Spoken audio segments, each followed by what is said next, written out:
अस्सलाम वालेकुम, very good morning. मैं हूं माया खान और मैं हूं शाहज़ेब अहमद और आप हैं हमारे साथ आज बराह रास्त सुबह सवेरे पाकिस्तान में 92 पे। आज है जनाब 13 सितंबर और अगर हम इस वक्त की बात करें जो कंडीशंस चल रही हैं, अगर वही बात कर लेंगे तो मेरा ख्याल है हमारे वक्त कम रह जाएगा। लेकिन जो इस वक्त हमारे चैलेंजेस हैं, जिस तरीके से बीमारियों के चैलेंज आ रहा है शाहज़ेब, अब बारिश कल अचानक से इस तरह काले बादल जो हैं वो कराची में आए, बिल्कुल क्या कैसे आए थे? मतलब बिल्कुल ही अंधेरा हो गया था, अचानक ही आ गए। और जवाद मेमन साहब से ही बात हो रही थी, वो यही बता रहे थे कुछ देर में मुख्तलिफ इलाकों में कराची की पॉसिबिलिटी की बारिश होगी और अचानक बहुत तेज बारिश हुई।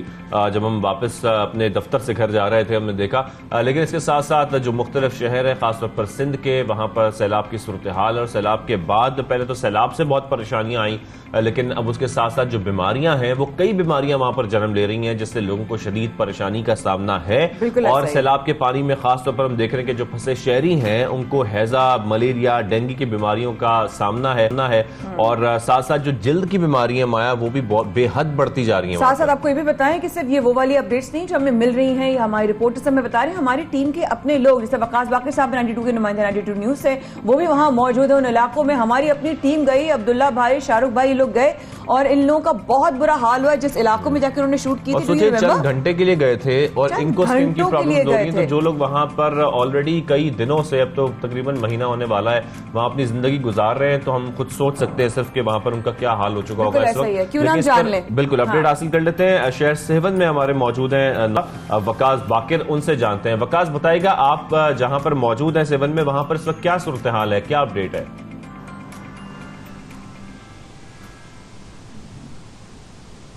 जी बिल्कुल, मैं इस वक्त मौजूद हूँ सेवन में। लाल बाग का इलाका है जो कि यहाँ पर ताहद निगाह चारों तरफ खैरपुर, नाथन शाह, मेहाड़, दादू, बूबक, वाहोड़ और दीगर इलाकों से लोग जो सैलाब मुतासिर हैं वो यहाँ पर बैठे हुए हैं। करीबन यहाँ पर जो लाल बाग के इलाके में सिर्फ अगर हम मुतासिरीन सैलाब की बात करें तो 1 लाख के करीब लोग होंगे जो यहाँ पर पनाह लिए हुए बैठे हुए और खुले आसमान तले।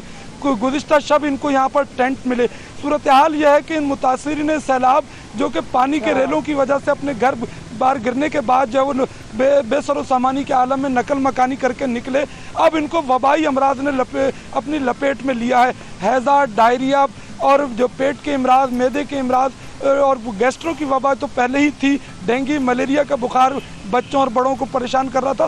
खास तौर पे इस वक्त जल्दी इमराज तेजी से बढ़ रहे हैं। यहाँ सेवन में एक वाहिद अस्पताल जो कि Syed Abdullah Shah institute of medical sciences है, वो ऐसा है जो बारिश से महफूज है और वहाँ पर मरीजों के लिए अब जगह बाकी नहीं रह गई है। जल्दी इमराज में इस कदर इजाफा हुआ है कि लोगों के पास और डॉक्टर्स के पास अद्वियात नहीं है। खासतौर पर यहाँ पर खारिश, चूँकि उसकी वजह यह है कि रात को मच्छर, दिन में शदीद गर्मी और उसके बाद जब रात में कोई पीने का साफ पानी इनके पास दस्तियाब नहीं। आबो हवा, रिहाइश, खाना पीना ऐसा है कि जिस जगह खाना पक रहा है वहीं रिहाइश है, वहीं तमाम तर सूरत हाल है। जो इमराज के असबाब हैं वही तमाम इनके अतराफ मौजूद हैं और इस ऐसे में इन लोगों के लिए जो पानी से अपनी सैलाबी रेले से जिंदगियां बचाकर आ चुके, उनके लिए मुमकिन नहीं है कि वो बीमारियों से बच सकें।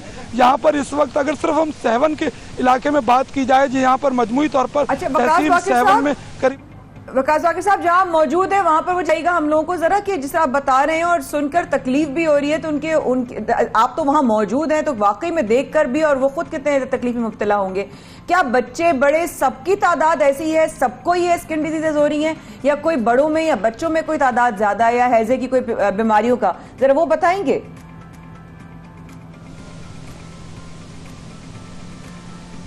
जी बिल्कुल, देखिए इस वक्त जो गैस्ट्रो, डायरिया और डेंगू और मलेरिया, खास तौर पर मलेरिया जो है वो खास तौर पर बच्चों में ज़्यादा है, क्योंकि बच्चे जो है वो उनको एक तो खुराक पूरी मिल नहीं रही है और जो खुराक मिल रही है वो इंतहाई जो है वो मयारी नहीं है, गैर मयारी खुराक है। जो अगर कोई हुकूमत की जानिब से या फलाही इदारों की जानिब से खाना आता है वो कच्चा राशन होता है, और जो अगर ये लोग खुद अपना पका भी रहे हैं तो वो जिन हालात में खाना पकाया जा रहा है वो खुद जो है वो बीमारियों के गढ़ हैं।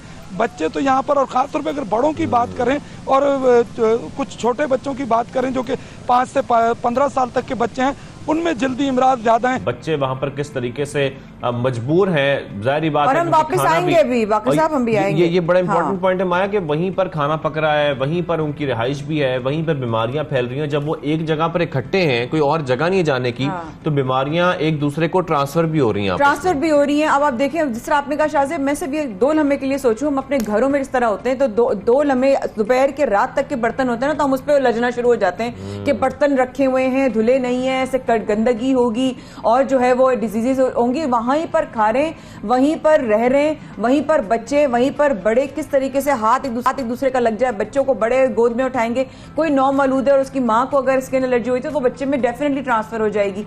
अल्लाह माफ करे, सिचुएशन है वाकई बहुत इस वक्त इंडेंजरिंग है। हमारे साथ मौजूद हैं public health expert doctor Tahira Shahid. अस्सलाम वालेकुम डॉक्टर साहबा, कैसी हैं आप? Thank you ji. डॉक्टर साहब, जिस तरीके से हम बात कर रहे हैं कि हुकूमत के ज़ेरे इंतजाम जो कैंप्स हैं, वहां पर तकरीबन अभी तक जो जल्द के इन्फेक्शंस हैं वो 15,000 केसेस रिपोर्ट हो चुके हैं। ये तो बहुत अलार्मिंग सिचुएशन है, मुसलसल केसेस बढ़ते जा रहे हैं और रोजाना की बुनियाद पर 15,000 केसेस आ रहे हैं। डॉक्टर साहब, क्योंकि वो 30 दिन का अगर हम अभी से अगर ये लगाए ना हिसाब, तो ये बनते हैं 4.5 लाख केसेस एक महीने के, और ये कंट्रोल नहीं किया गया तो ये बढ़ भी सकता है। जी खुदा की तरफ से कि हमने थोड़े से अपने अंदर खुद अपनी आदत को भी बदलना है। पूरी दुनिया में भी फ्लड्स आते हैं और इसी तरह के हालात होते हैं, तो इसमें थोड़ा सा सेंसिबल होकर इस तरह से चलना है कि एक तो हम जो कैंप्स में रह रहे हैं ना, उधर खुद से भी ये कोशिश करें कि जैसे जिसने भी बाथरूम जाना है तो उसके लिए एक अलग जगह बनाई जाए, गड्ढा खोदा जाए, उसके अंदर जाके बाथरूम जाए और उस गड्ढे को कवर कर दिया जाए। जो भी कूड़ा है उसको भी जला दिया जाए और कहीं पे भी अगर किसी को भी पानी इकट्ठा दिखता भी है तो उसको सबसे पहले वहां से फारिग किया जाए। और जो ये खाने पीने का हमारा अमल है ना, उसमें भी हमें ये करना चाहिए कि जितने भी लोग डोनेट भी कर रहे हैं वो टिन फूड जो है इस तरह का, या कॉन्सेंट्रेटेड फूड जो होता है खाना, जैसे आपके हाई एनर्जी बिस्किट हो गए, बार हो गए, कोई ऐसी चीज जिससे ज्यादा एनर्जी आ जाए और थोड़ी सी ड्राई पैकिंग में हो, या फिर सीधा टेंट खोला और खा लिया, वो दे दें, जिससे कि ज्यादा बेटर हो कि कंटेमिनेशन का डर ना हो। तीसरे नंबर पे आपको खुद भी ये जानना चाहिए कि हमें चीजों को, जैसे जो कपड़ा है उसको सुखा कर पहनना है। हम डोनेट कर रहे हैं तो हम रबर बूट जो है वो डोनेट करें, थिक रबर बूट, और जो वाटर प्रूफ होती है ना, वाटर प्रूफ कपड़े होते हैं, जैसे की जैकेट पहनी होती है, आपने देखा होगा वो लाइफ जैकेट जैसी होती है, उस तरह के फैब्रिक के जो कपड़े हैं वो उसकी कवरिंग और वो डोनेट किए जाए, वो पहने जाए, ताकि आपका कपड़ा गीला नहीं होना चाहिए, कस के आपकी बॉडी के साथ चिपका हुआ नहीं होना चाहिए। जो भी बिस्तरे हैं, टॉवल है, जो कुछ भी आप इस्तेमाल कर रहे हैं, उसे कोशिश करें जितना भी आपके पास रिसोर्सेज है उसे एक तो धो के तेज धूप में सुखाया जाए और खुद भी तेज धूप में खड़ा रहा जाए। और बहुत ज्यादा देर तक पानी के अंदर रहना या गीले कपड़े को अपने ऊपर रखना या गीले कपड़े को बांधे रखना वो ठीक नहीं है। अगर गीला है तो कपड़ा बेशक उतार दें बच्चे के ऊपर से कुछ भी, लेकिन गीले कपड़े को मत इस्तेमाल करें। ये जो हम बार बार बात कर रहे हैं ना, एलर्जीज की, इन्फेक्शंस की, इन्फ्लेमेशन की या आपकी मस्कीटोज की, इसका यही तरीका है सबसे पहले कि हम खुद सफाई सुथराई, थोड़ी सी सिविक सेंस जो हमें बिल्कुल नहीं है, हम खुद भी उसे एक्सरसाइज करें कि जहाँ पे खा रहे हैं वहां पे बाथरूम नहीं जाना,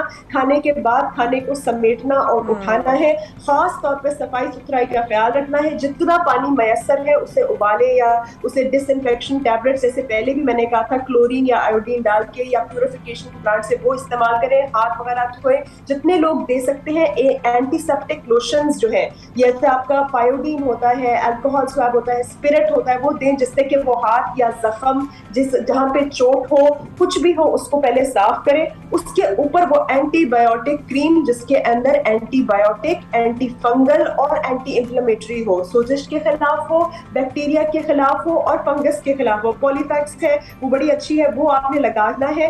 कोशिश करना है कि आप अपने जैसे गीला है ना जूता, तो वो उसको बिल्कुल जूते को गीला नहीं रहने दें।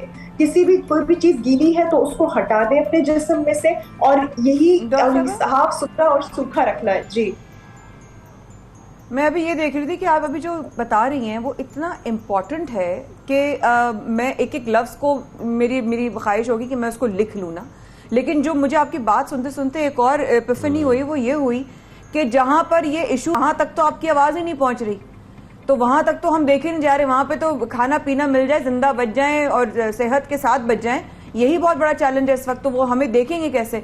तो मैं ये समझ रही हूँ कि जो हेल्थ एक्सपर्ट्स मैं हैं ये या जो कहूँगी कि NGOs हैं या जो इमदाद के लिए जा रहे हैं, ये हम उनको तो बता सकते हैं, तो उनको खुद को भी क्या एहतियात करनी है, अगर वहां पे भी जरा गाइडलाइन बताएं। जी डॉक्टर साहब। उनको खुद भी ये एहतियात करनी है कि वो थिक किस्म के रबर बूट्स एक तो पहन के जाएं, लोगों के लिए भी रबर बूट लेकर जाएं ताकि उनको ना कोई शार्प ऑब्जेक्ट लगे, ना चोट लगे, ना शॉक लगे, ना कोई चीज काट सके। जो दूसरा मटेरियल होता है ना, जो लाइफ जैकेट वाला मटेरियल होता है, उस मटेरियल के वो उनके लिए लॉन्ग स्लीव्स लूज कपड़े भी साथ लेकर जाएं, खुद भी पहन के जाएं। DEET जो मस्किटो रिपेलेंट होता है, इंसेक्ट रिपेलेंट होता है, वो साथ लेकर जाएं, वो खुद भी लगाएं, उनको भी लगाएं, मच्छरदानियां भी ले जाएं। और साथ सबसे इंपॉर्टेंट ये है कि जैसे water purification, filtration, plant filters, water filters, वही chlorine, aqua tabs, water disinfecting tabs, ये सारा कुछ भी लेकर जाए। फिर जो आप जल्दी अमराज की बात कर रहे हैं, उसके लिए सबसे ज्यादा जरूरी है कि अच्छा डिसइंफेक्टेंट जो है उससे पोछा लगाना है, क्लोरीन ब्लीच से अच्छे पोछे लगाएं। ड्रायर्स, डिह्यूमिडिफायर या पंखे या ड्रायर जरूरी है।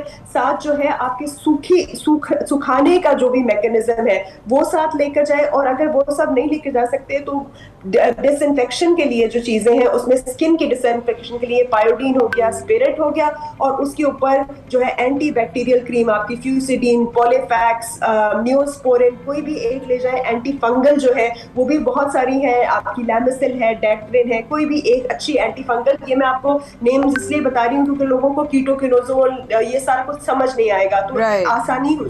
लेकिन स्टीरॉइड वाली क्रीम्स को जरा अवॉइड करें क्योंकि ओवर स्टीरॉइड भी नहीं यूज करना। ज्यादातर बैक्टीरियल इन्फेक्शन है या फिर फंगल इन्फेक्शन है या फिर कोई इन्फ्लेमेशन या एलर्जी हो गई है, कॉन्टैक्ट डर्मेटाइटिस हो गया है, उसके लिए स्टीरॉइड थोड़ी देर से के लिए यूज होता है, लेकिन आपको पता नहीं है ना कि वो असल में बैक्टीरियल है या फंगल है, और कोई ऐसा डॉक्टर भी मौजूद नहीं है। तो बेहतर यही है कि इस वक्त उसकी सोजिश को डॉक्टर साहब एक जैसा कि अभी हम जिक्र कर रहे थे ना, एक वहाँ की बहुत बड़ी प्रॉब्लम ये क्योंकि वहां पर सफाई का ख्याल रखना पॉसिबल ही नहीं है, क्योंकि हम जिस तरीके के मनाजिर देख रहे हैं वहां पर कैंप्स में लोग रह रहे हैं, और वो कैंप्स भी जिस किस्म के हैं वो आप जानती हैं ऑलरेडी, तो वहां तो बेसिक्स भी नहीं है। तो ऐसे में आप यकीनी तौर पर जो बातें बता रही हैं बहुत इंपॉर्टेंट है, लेकिन आपका हुकूमत को क्या मशवरा है, जो खासतौर पर हुकूमती टीम्स वहां पर जा रही हैं, कि किस तरीके से इतने बड़े लेवल पर, इतने बड़े स्केल पर जो लोग मुतासिर हुए हैं उनको किस तरीके से हैंडल किया जा सकता है, उनको बीमारियां मतलब सिर्फ जल्द की नहीं, जितनी बीमारियों से बचाने के लिए कोशिश की जा सकती है, एटलीस्ट उनको बचाया जा सकता है। आपके ख्याल में वो कौन से ऐसे इक़दाम हैं जो फौरी तौर पर हुकूमत को लेने के लिए बड़े इंपॉर्टेंट है? जी देखिए, जल्द की बीमारियां जैसे मैं आपको बता रही थी ना, जरूरी नहीं है बैक्टीरियल या फंगल या इन्फ्लेमेशन ही हो, बल्कि आपका जो टाइफॉइड है, आपका जो मेनिंजाइटिस है, वो सब भी जल्द की रैश, डेंगू फीवर है, उसमें भी जल्द की ही मैनिफेस्टेशन है, और वो फैलता है जब आप गंदा पानी पीते हैं या उसको खाने में इस्तेमाल करते हैं। तो हुकूमत से भी यही कहा जाएगा कि भाई एक तो जो खाना दे रहे हैं वो tinned packed water proof packing में दें, जो कि एक दफा कंज्यूम किया और फेंक दिया। फिर वेस्ट डिस्पोजल, कूड़े को फेंकने, और जो सैनिटेशन, जो आपकी ड्रेनेज या फुजला को निकालने का जो तरीका, और जो पानी फराहम हो रहा है उसकी प्यूरिफिकेशन, अगर यही चीजें बहुत गौर से आराम से कर दी जाए तो जितने लोग वहां बच गए हैं ना वो ही जिंदा रह सकेंगे। उसमें जैसे आपने कम से कम रखनी है, ये जो टेंट्स, आपके टेंट्स भी बन रहे हैं उसके अंदर गंदगी का जो वो है वो कम से कम रखने के लिए यही बेहतर है ना कि अच्छा एक अलग सा बाथरूम सिस्टम हो जाए या एक बेस सिस्टम हो जाए। और ये सारे जो प्रोग्रेसिव मुल्क है इसमें होता है। आप एक देखिए, वही बात है डॉक्टर साहब कि इस वक्त ये बातें इतनी इंपॉर्टेंट हैं, लेकिन सिचुएशन, रियलिटी बिटर कहते हैं ना, बड़ी कड़वा सच है, और वो ये डॉक्टर साहबा की बातों पर अगर अमल हो जाए ना तो वाकई बीमारियों से बचा जा सकता है। डॉक्टर साहब thank you so much for being with us. आप हमेशा आती हैं और अपना ज्यादा एक लफ्ज जो है वो मैं लिख लूं और किसी तरीके से कहते हैं ना एक पेपर बना के भेज दूं, लेकिन अफसोस इस बात का वहां पर तो बेसिक्स ही नहीं है शाहजेब ने कहा। तो बहुत शुक्रिया आप हमारे साथ आई, और अब जरा उस तरफ भी चलते हैं। इस तरह आपने कहा कि वो जो NGOs या वो जो रजाकार जा रहे हैं या जो खिदमत करने वाले लोग जा रहे हैं इस वक्त, इमदाद पहुंचाने वाली जितने भी इस वक्त जो है ग्रुप्स जा रहे हैं, उनको किस बात की एहतियात करने की जरूरत है, वो किस तरह अपनी खिदमत कर रहे हैं। और जिस तरीके से हम देख रहे हैं NGOs बढ़ चढ़ के, चाहे वो JDC हो, चाहे वो जो है वो वैसे सलाम हो, और चाहे वो अखुवत हो, कितना खिदमत हो, कितना बड़ा काम कर रहे हैं ये लोग। शाहजेब, इनफैक्ट शाहजेब और ये टाई टीम भी मुझे बता रहे होते जब आउटडोर्स जा रहे हैं कि वहां पर हमने उसको देखा, वहां हमने उस NGO को देखा, जितना वो काम कर रहे हैं, जान की परवाह किए बगैर वो लोग वहां निकलते हैं, बाकायदा उन गांव तक पहुंच रहे हैं जहां तक पहुंचना बहुत मुश्किल है। मतलब जाहिर है उनके पास कितना इक्विपमेंट है, कितनी चीज़ें हैं, वो अपनी सेहत का भी ख्याल रखें, रजाकार वहाँ तक पहुँचे भी, ये बहुत बड़ी बात है। और जिस तरीके से हम देख रहे हैं कि अखुवत के रजाकार जो हैं वो भी दिन रात एक किए हुए हैं, मुतासरीन तक पहुँच रहे हैं, वहाँ तक पका पकाया खाना भी पहुँचा रहे हैं, राशन भी पहुँचा रहे हैं, बहुत बड़ा किसी काम है तरीके ये। से वहाँ तक की जो खुराक की किल्लत है वो एटलीस्ट खत्म हो जाए, उन तक खुराक पहुंच जाए, और इसके लिए वो कोशिश भी कर रहे हैं। और अब अखुवत की जानिब से मुतासरीन की रिहैबिलिटेशन के लिए भी कुछ प्लान्स बनाए जा रहे हैं, उसके बारे में हम जानना चाह रहे हैं। नाइस, कितनी अच्छी बात है। अल्लाह ताला ये तमाम कोशिशों को कबूल करे और कामयाब करे, तमाम अच्छी नेक नियत से जो कोशिशें हो रही हैं। हमारे साथ डॉक्टर अमजद साकिब साहब मौजूद हैं जो कि CEO हैं फाउंडेशन की। अस्सलाम वालेकुम डॉक्टर साहब, बहुत शुक्रिया। और सबसे पहले आपकी कोशिशें, आपकी काविशें काबिल तहसीन, काबिल तारीफ, काबिल एहतराम, और जिस तरह आप लोग काम कर रहे हैं, अल्लाह ताला आप लोगों के लिए गैब से अपने मदद के फरिश्ते भेजे। अगर ज़रा सा हम डॉक्टर साहब इस बारे में बात करना चाह रहे हैं, सर शाहजेब ने भी अभी कहा कि अब रिहैबिलिटेशन की तरफ भी आप लोग के कदम बढ़ रहे हैं, तो रिलीफ का काम तो जारी है, अब रिहैब का जो काम है उसको लेके क्या रोड प्लान है, रोड मैप है? जी डॉक्टर साहब। जी बिस्मिल्लाहिर्रहमानिर्रहीम, आपका बहुत मेहरबानी दावत देने की इस अलमनाक मोड़ पर हमारी कौम की तारीख में कि कैसे ये सैलाब और बारिशें हुई और कैसे लोगों को बर्बादी का सामना करना पड़ा। तो आपने जितने भी लोगों के नाम लिए, बेशुमार बीसियों बेहतरीन अदारे हैं जो अपनी पूरी कोशिश कर रहे हैं, फ़र्द भी कोशिश कर रहे हैं, किसी की NGO नहीं है वो भी कोशिश कर रहा है। तो ये तो एक कौमी सतह पर काविशें हो रही हैं और मैं उस पर सब कौम को मुबारकबाद भी देता हूँ और दुआ भी करता हूँ। अखुवत ने इस पूरे जो हिकमत अमली को 2 हिस्सों में तकसीम किया है। पहला हिस्सा है रिलीफ और दूसरा हिस्सा है रिहैबिलिटेशन। रिलीफ में अब तक हम तकरीबन 40,000 के लगभग ख़ानदानों को या तो राशन बैग दे चुके हैं या 5 से 6 हज़ार रुपए की कैश रकम दे चुके हैं। खाना इसके अलावा, मेडिकल कैंप इसके अलावा, यानी ये 40,000 के लगभग ख़ानदानों को बराह रास्त ये मदद दी गई है रिलीफ के हवाले से। अब हम ये देख रहे हैं कि जहाँ पर तो अभी पानी है वहाँ पर तो रिलीफ का काम चलता रहेगा, लेकिन जहाँ पर पानी उतर रहा है, लोग अपने वापस घरों को जाना चाहते हैं, तो उनको जब तक आबाद नहीं हम करेंगे उस वक्त तक उनकी ज़िंदगी दूसरी असर नौ जो कहते हैं ना कि वो सही रास्ते पे आगे नहीं बढ़ सकती।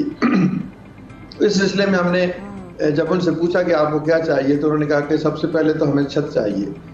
बारिश ने हमारा घर को तबाह कर दिया, लेकिन कुछ बिल्डिंग मटेरियल मौजूद है और कुछ हमारी छत मिल जाए, सर्दियां आने वाली हैं, हमारे बच्चों को लेके कहाँ जाएं। देखिए, आप मेरी इस बात से शायद इत्तेफाक ना करें, लेकिन ये मैंने गांव-गांव में जाके सर्वे किया है। वो लोग कहते हैं जी हमें तो सिर्फ लाख रुपया मिल जाए तो हम अपना एक कमरा बना लेंगे और उसमें हम रह सकते हैं, मजदूरी हम खुद करेंगे, मिलजुल के काम, कोई पुराना बिल्डिंग मटेरियल, गार्डर, शतीर, दरवाजे, खिड़कियां हमारे पास मौजूद हैं, सिर्फ हमने ज़मीन को थोड़ा सा ऊंचा करना है और छतें और बुनियादें पक्की करनी है और दीवारें बनानी है और छत पे हमने वो सीढ़ी लगाकर वो बनानी। तो ये इस हवाले से हमने एक रेंज मुकर्रर किया है कि 1 लाख से 3 लाख रुपए तक। मुख्तलिफ इलाकों में 70,000 रुपए में लोग कहते हैं कि हम अपनी झोंपड़ी बनाएंगे, कोई 1.5 लाख कहता है, तो रेंज हमने बनाई है। तो हमारा ख्याल है कि ये 1.5 लाख लगभग एवरेज निकलेगी। तो हम 1 लाख घर बनाना चाहते हैं। तो अब हमने तो कौम से अपील कौम से हमने तो अपील कर दी है। तो वो देखें ये पैगाम किस किसके दिल पे दस्तक देता है। अगर कोई शख्स किसी बड़ी आबादी में या कोई बड़ा अमीर आदमी रहता है, उसके घर की कीमत 5, 10, 20 करोड़ रुपए है, तो क्या वो एक घर भी नहीं बना के देगा अपने भाइयों का? तो 1 लाख घर बनाने के लिए 1 लाख लोग आपको 1 लाख लोग तो आपको एक शहर से मिल सकते हैं, लाहौर से मिल सकते हैं, कराची, गुजरांवाला, सियालकोट, फैसलाबाद, मुल्तान, पेशावर, कितने शहर। तो 1 लाख तो मामूली एक रकम है, अगर वो दे तो इससे। और ये भी मजे की बात आपको बताऊं, ये इत्मीनान की बात कि लोग कहते हैं जी आप हमें ये डॉक्टर साहब आपकी बात काटते हुए जरा सा सिर्फ यही फरमाइएगा, एक घर को अगर कोई बनाना चाहे और अल्लाह पाक ने जिसको अता किया हुआ हो, जरा ये रहनुमा बताइएगा, अगर कोई एक घर भी करना चाहे आपकी तरफ जो है डोनेट कि भाई मैं इतना रकम कर सकता हूँ या करना उसकी जेब इजाजत देती हो, जरा रहनुमाई फरमाइएगा उस हवाले से। जी, वो जो देना चाहता है वो हमारी वेबसाइट पे जाकर अकाउंट नंबर दिए हुए हैं, अगर वो हम पर एतमाद करता है तो अपने एक घर के पैसे दे दे, 2 लोग मिलके एक घर बना दें, 3 लोग मिलके एक घर बना दें, किसी की तौफीक है तो वो 2 घर बना दे। तो ये तो तमाम तफसीलात हमारी वेबसाइट पे मौजूद हैं। तो वहां पर जो लोग पैसे जमा करवाते चले जाएंगे उसी तेजी से हम इंशाल्लाह ताला घर बनाने की कोशिश करेंगे। जाहिर है हमारी भी कुछ कैपेसिटी की कमी होती है, लेकिन जो जो पैसे आएंगे हम अपनी अमले को भी बढ़ाते जाएंगे। अब हाल ही में आज सुबह मैं रिव्यू कर रहा था तो तकरीबन 40 घरों की तामीर शुरू हो चुकी है। तो ये इंशाल्लाह ताला, और ये घर ऐसे नहीं कि 6 महीने में बनेंगे। उन लोगों ने तो एक हफ्ते में या 15 दिन में ही अपना घर खड़ा कर लेना है, क्योंकि ना कोई ठेकेदार है ना कोई दरमियानी आदमी है, सिर्फ हमारे इंजीनियर ने उसको डिजाइन करके दिया, बिल्डिंग मटेरियल उसने खुद खरीदना है या इंतजाम करना है, और घर के उस आबादी के लोगों ने मिलजुल के ये घर बनाने। तो ये हमारी तहरीक है। आप दुआ करें, हमारा साथ दें, आपकी भी हमेशा रहनुमाई और हमारे साथ रफाकत होती है कि आइए मिलजुल कर। हुकूमत बेशक अलहदा से अपनी स्कीमें बना रही है, वो भी बनाएंगे, लेकिन हम तो कुछ ना कुछ अपने हिस्से का इसमें जो है वो कंट्रीब्यूशन करें। तो यही हमारा रिलीफ के साथ साथ असल रिहेबिलिटेशन, क्योंकि देखें ये घर नहीं बने तो ये लोग कहाँ जाएंगे सर्दियों में। और देखिए आप लोग हमेशा कोशिश करते हैं घरों के साथ साथ जिस तरीके से आप लोग वहां पर रिहेबिलिटेशन का काम भी अब शुरू करने वाले हैं, इसके साथ साथ तालीम पर भी जरूर फोकस होता है फाउंडेशन का। काइंडली इस हवाले से भी बताइएगा कि बच्चों की तालीम से मुतालिक भी कोई प्लान अभी तक बनाया गया है? नहीं, देखिए तालीम के बारे में हम क्या प्लान बना सकते हैं? अगर वहां पर स्कूल ही गिर गया है, इमारत ही गिर गई है, तो फिर हम क्या कर सकते हैं? तो बहुत मुश्किल है वहां पे। ये जो स्कूल तालीम और जो सेहत के जो प्रोजेक्ट्स है ना, ये एनजीओ के बस की बात नहीं है। ये हुकूमत का अपना फिजिकल इंफ्रास्ट्रक्चर है। स्कूल है तो उसको 15 दिन में, महीने में वो काबिले इस्तेमाल बनाएं, वहां पर उस्तादों को भेजें। वो कमरा भी नहीं है तो किसी छत के नीचे बैठकर कोई टेंट लगाकर पढ़ाई शुरू करें। 100 रास्ते हैं। अगर आपके पास फिजिकल इंफ्रास्ट्रक्चर नहीं है तो आप एक उस्ताद को एक टेंट दे दें, वो उसके नीचे या दरख्त के नीचे, या जितनी जल्दी हो सकता है वो अब वहां पर आप जदीद तर्ज के शटर्स वाले, शटरिंग वाले मुख्तलिफ कमरे बनाएं। हमें तो सिर्फ देखिए एनजीओ को आप सब्स्टिट्यूट ना समझे हुकूमत का। हुकूमत अपनी जिम्मेदारी से सबकदोश नहीं हो सकती। ये बुनियादी काम सड़क बनाना, सही बात है। टूटी हुई सड़क कौन बनाएगा? टूटा हुआ पुल कौन बनाएगा? उन लोगों को कम्युनिकेशन के रास्ते कौन देगा? कौन बनाएगा? स्कूल और अस्पताल की तामीर या वहां पर डॉक्टर की मौजूदगी और उस्ताद की मौजूदगी, ये तो हुकूमत के काम है। हम और आप, हम जो कर सकते हैं हम कॉम्प्लीमेंट कर रहे हैं, सप्लीमेंट कर रहे हैं। जहां गैप्स हैं उनको फिल करने की कोशिश कर रहे हैं। जहां हुकूमत नहीं पहुंच सकती, हमारे रजाकार जान पर हथेली पर रखे वहां पहुंचते हैं। लेकिन एक ओवरऑल सिनेरियो में अगर आप देखें तो ये एक कलेक्टिव एफर्ट होगी, ये पार्टनरशिप होगी। हम तो पार्टनरशिप के लिए तैयार हैं। कलेक्टिव है, सही बात हुकूमत से कि जो हमारे ज़िम्मे काम है हमें लगाओ, हम काम करेंगे।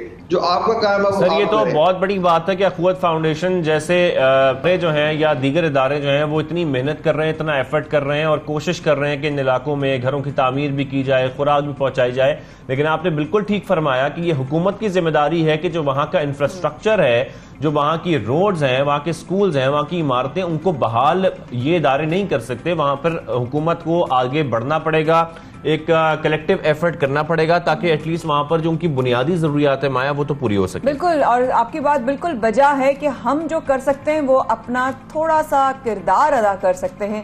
और वाकई में अखुवत फाउंडेशन का हाथ बटाइए, आगे बढ़िए, साथ बनिए, सहारा बनिए, बाजू बनिए। इस हफ्ते के बाद रहेगा हमारे साथ उस पाकिस्तान में शाज़िया माया कर रहे हैं। आपका इंतजार। बहुत शुक्रिया डॉक्टर साहब आपके वक्त का। Thank you so much, so much.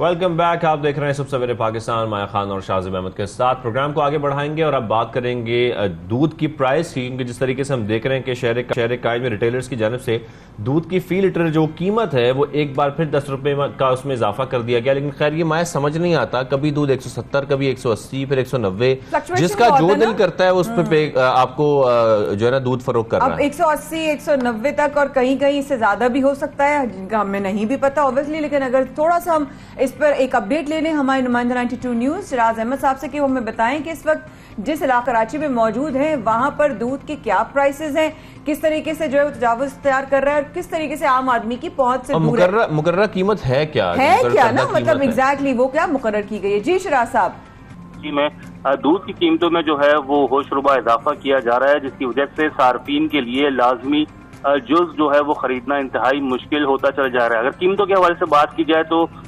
Farmers की जानिब से एक मरतबा फिर मन माना जो है वो इजाफा कर दिया गया है दूध की कीमत में, और 10 से 20 रुपए फी किलो तक जो इजाफा है वो रिकॉर्ड किया जा रहा है। शहर के मुख्तलिफ इलाकों में कहीं दूध 180 रुपए किलो के हिसाब से फरोख्त हो रहा है तो कहीं 190 रुपए किलो के हिसाब से भी फरोख्त किया जा रहा है, जबकि कमिश्नर कराची की जानिब से दूध के सरकारी निर्ख जो है वो 120 रुपए फी लीटर मुकर्रर किए गए हैं, लेकिन इस पर अमल दरामद हमें पहले भी होते हुए दिखाई नहीं दिया और अब भी जो है दूध की कीमतों को कंट्रोल करने के हवाले से कोई इक़दाम होते हुए हमें दिखाई नहीं दे रहे, जिसकी वजह से सार्फिन शदीद परेशान है क्योंकि लोगों की आमदन जो है वहीं की वहीं है, लेकिन इखराजात जो हैं वो रोज बरोज बढ़ते जा रहे हैं। और खास करके बच्चों के लिए जो जिनके घरों में बच्चे हैं, ज़ईफ अफराद हैं और ऐसे टाइम पे जब वबाई अमराज भी बहुत ज्यादा फैले हुए हैं, ऐसे में ताकतवर अशिया का इस्तेमाल काफी ज्यादा मुफीद जो है वो समझा जाता है, लेकिन अब इन अशिया की खरीदारी भी कराची में इंतहाई मुश्किल होती चली जा रही है, जबकि प्राइस कंट्रोल कमेटियां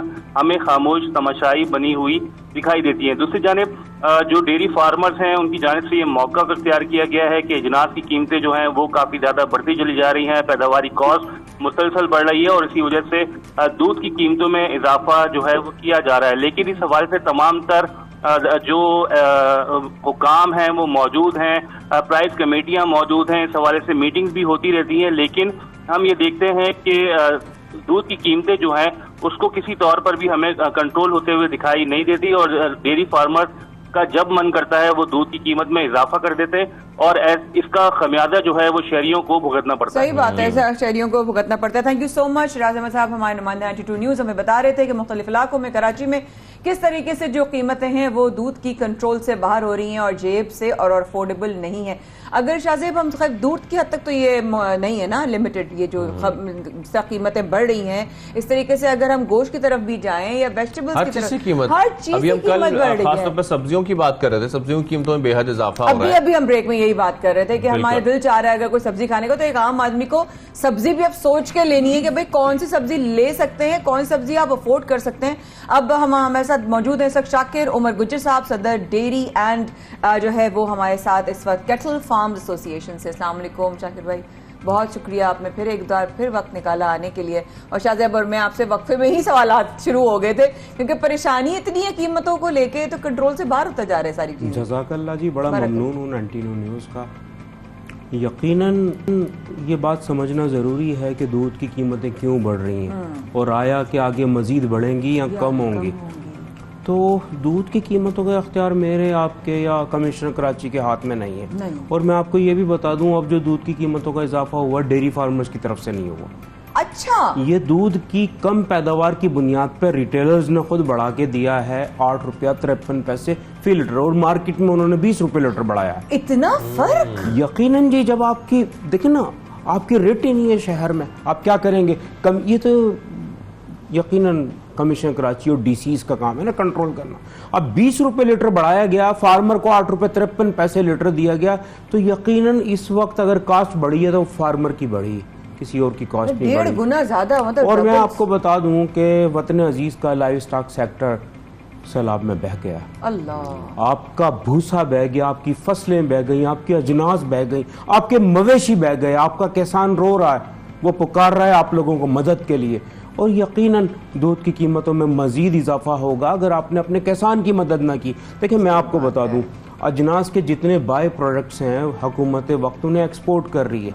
इस वक्त हमारे खाने को अजनास नहीं है, आप उन्हें एक्सपोर्ट कर रहे हैं, मेरे बच्चे भूखे हैं, तो हम कहां से आपको दूध पैदा करके देंगे? ये तो तमाम शहरों की हम बात देख भी रहे हैं, सूरत हाल के इस वक्त बहुत बुरा हाल है, खासतौर पर सिंध में, बलूचिस्तान में, सदर्न पंजाब में।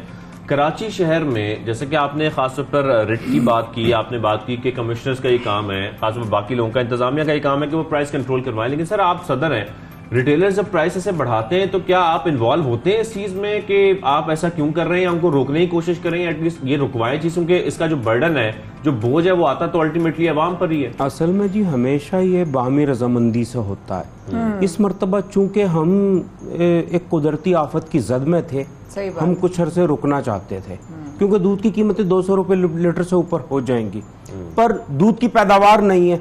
जब यहाँ पे कीमतें बढ़ेंगी तो मुल्क भर से फार्मर अट्रैक्ट होगा और यहाँ आएगा, तो ये इस बुनियाद पे कीमतें रिटेलर्स की डेयरी फार्मर्स ने कीमतें नहीं बढ़ाई। डेयरी फार्मर्स ने नहीं बढ़ाई, ये दूध की कम पैदावार की बुनियाद में रिटेलर्स ने और होलसेलर्स ने बढ़ाई है। अच्छा। 8 रुपया 53 पैसा फी लीटर और मार्केट में 20 रुपए फी लीटर का इजाफा किया गया। और यकीनन कमिश्नर कराची इकबाल मेमन के लिए ये अलार्मिंग सिचुएशन है हम सब के लिए, क्योंकि देखिए ना, अगर कमिश्नर साहब कंट्रोल नहीं करेंगे, डीसीज कंट्रोल नहीं करेंगे तो हम कहाँ खड़े हैं।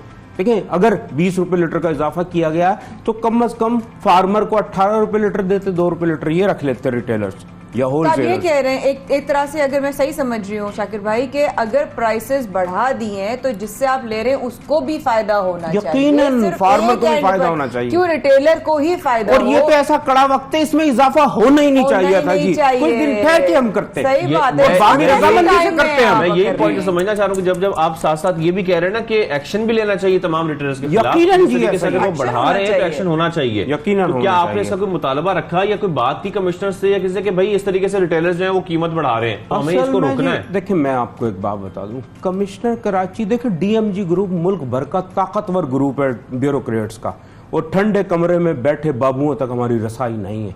और यकीनन कैसे रसाई नहीं है? यकीनन जी, जब हम उनसे मिलने जाते हैं वो हमसे मिलने को तैयार नहीं होते, वो अपनी कीमतें हम पे मुसल्लत करना चाहते हैं। और जब आपको कास्ट ऑफ प्रोडक्शन से कम कीमतें दी जाएंगी तो आपका सर्वाइवल नहीं है। आज जो कमिश्नर कराची का रेट है रिटेल साइड पे वो 120 रुपए, फार्मर रेट 105 रुपए लीटर है, और मार्केट में 190 रुपए लीटर फरोख्त हो रहा है, यानी कि 120 से 90 रुपए का बड़ा फर्क है जी। ये 70 रुपए लीटर का फर्क है। ये तो बहुत 40-45% से प्रॉफिट ही है फिर तो। नहीं, देखें, कमिश्नर कराची दानिस्ता दूध की कीमतों को कम रखते हैं, नोटिफिकेशन को, और यकीनन ये जो कीमतों का और नोटिफिकेशन का गैप है इसे भी ब्यूरोक्रेसी इंजॉय करती है, और यकीनन करप्शन है हर जगह, और वतन अजीज का जो हाल है वो आपके सामने ढका छुपा नहीं है। लेकिन अब फिर खैर ये तो सारी डिस्कशन है, इसका क्या नतीजा निकलता है हम देख रहे हैं। मुसलसल कीमतों में इजाफा होता है लेकिन होता कुछ नहीं है। तो अब मुझे ये बताएं कि अब तो खैर, क्योंकि जैसे कि आप जिक्र कर रहे हैं लोगों के माल मवेशी का बहुत नुकसान हुआ है, खासतौर पर तमाम सिंध में, बलूचिस्तान में, तमाम इलाकों में, इसके बाद कीमतों में फिर बेहद इजाफा होने वाला। यकीन 200 रुपए से ज्यादा कीमत हो या जाएगी, अल्लाह। क्योंकि आपके पास मवेशी भी नहीं है, आपके पास चारा भी नहीं है।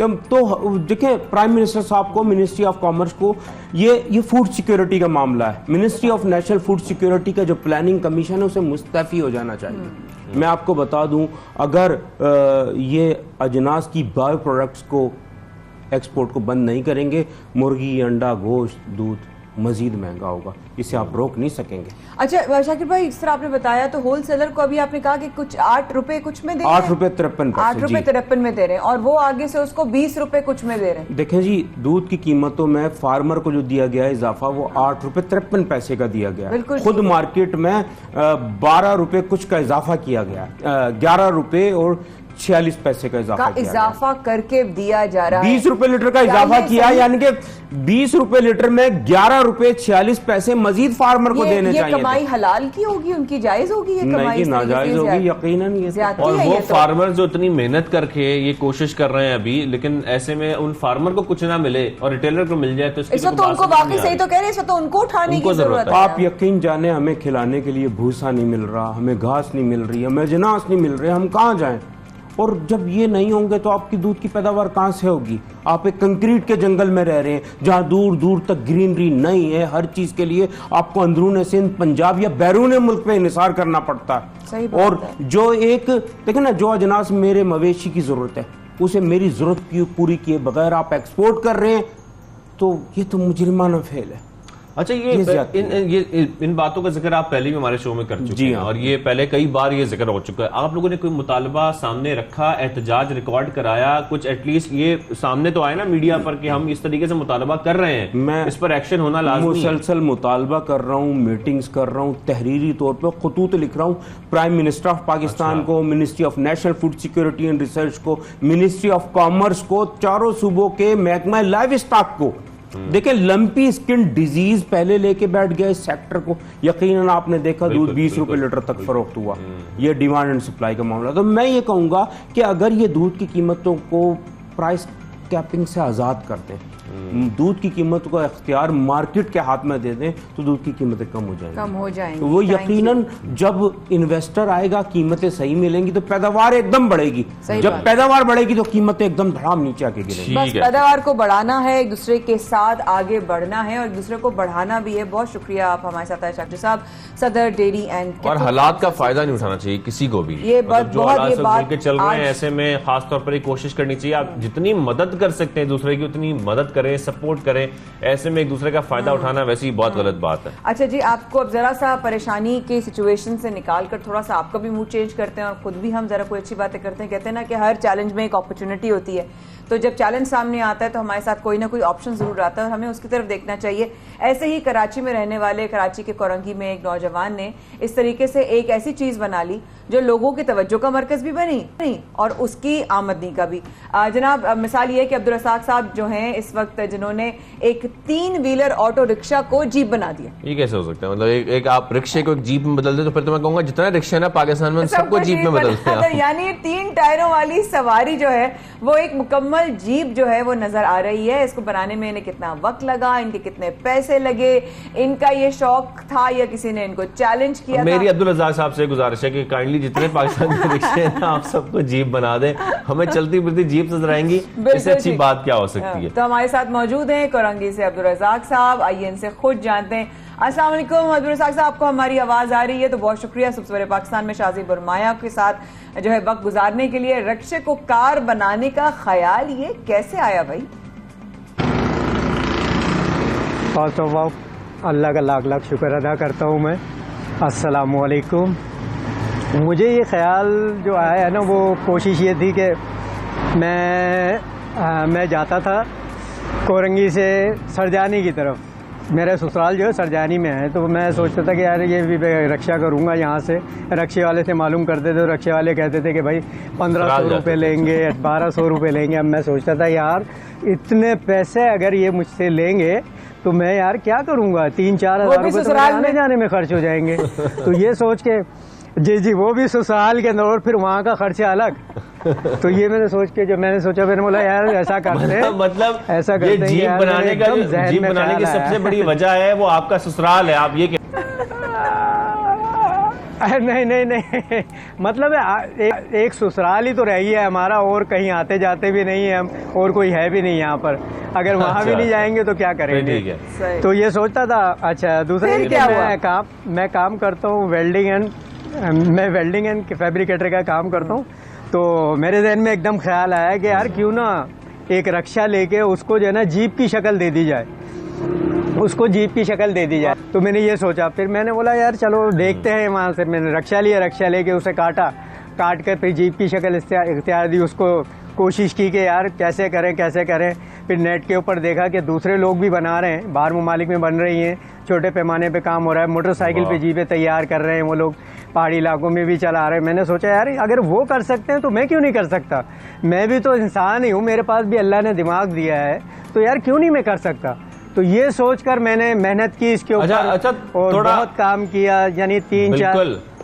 बिल्कुल आपकी मेहनत हमें नजर आ रही है। रज़ाक साहब, मुझे ये बताइएगा कि इसको आपने कन्वर्ट किया किस तरीके से? क्या इसमें इंजन सिर्फ रिक्शे का है और क्या क्या चीजें रिक्शे की आपने इस्तेमाल की हैं? क्योंकि जाहिर बात है जो हम इसमें देख रहे हैं, आपकी मिनी जीप, इसमें तकरीबन हर चीज ही तब्दील हुई है। तो फिर इस पर खर्चा कितना आया, कितनी चीजें आपने तब्दील की, तरह इस हवाले से भी बताइएगा। जी, इसके अंदर जो है ना रिक्शा काट के रिक्शे का सिर्फ इंजन यूज़ किया और पिछली ट्यूब यूज़ की। इसके अलावा टायर मैंने नए लिए, रक्शे के ही हैं, 10 नंबर के टायर, ये रक्शे के टायर लगाए।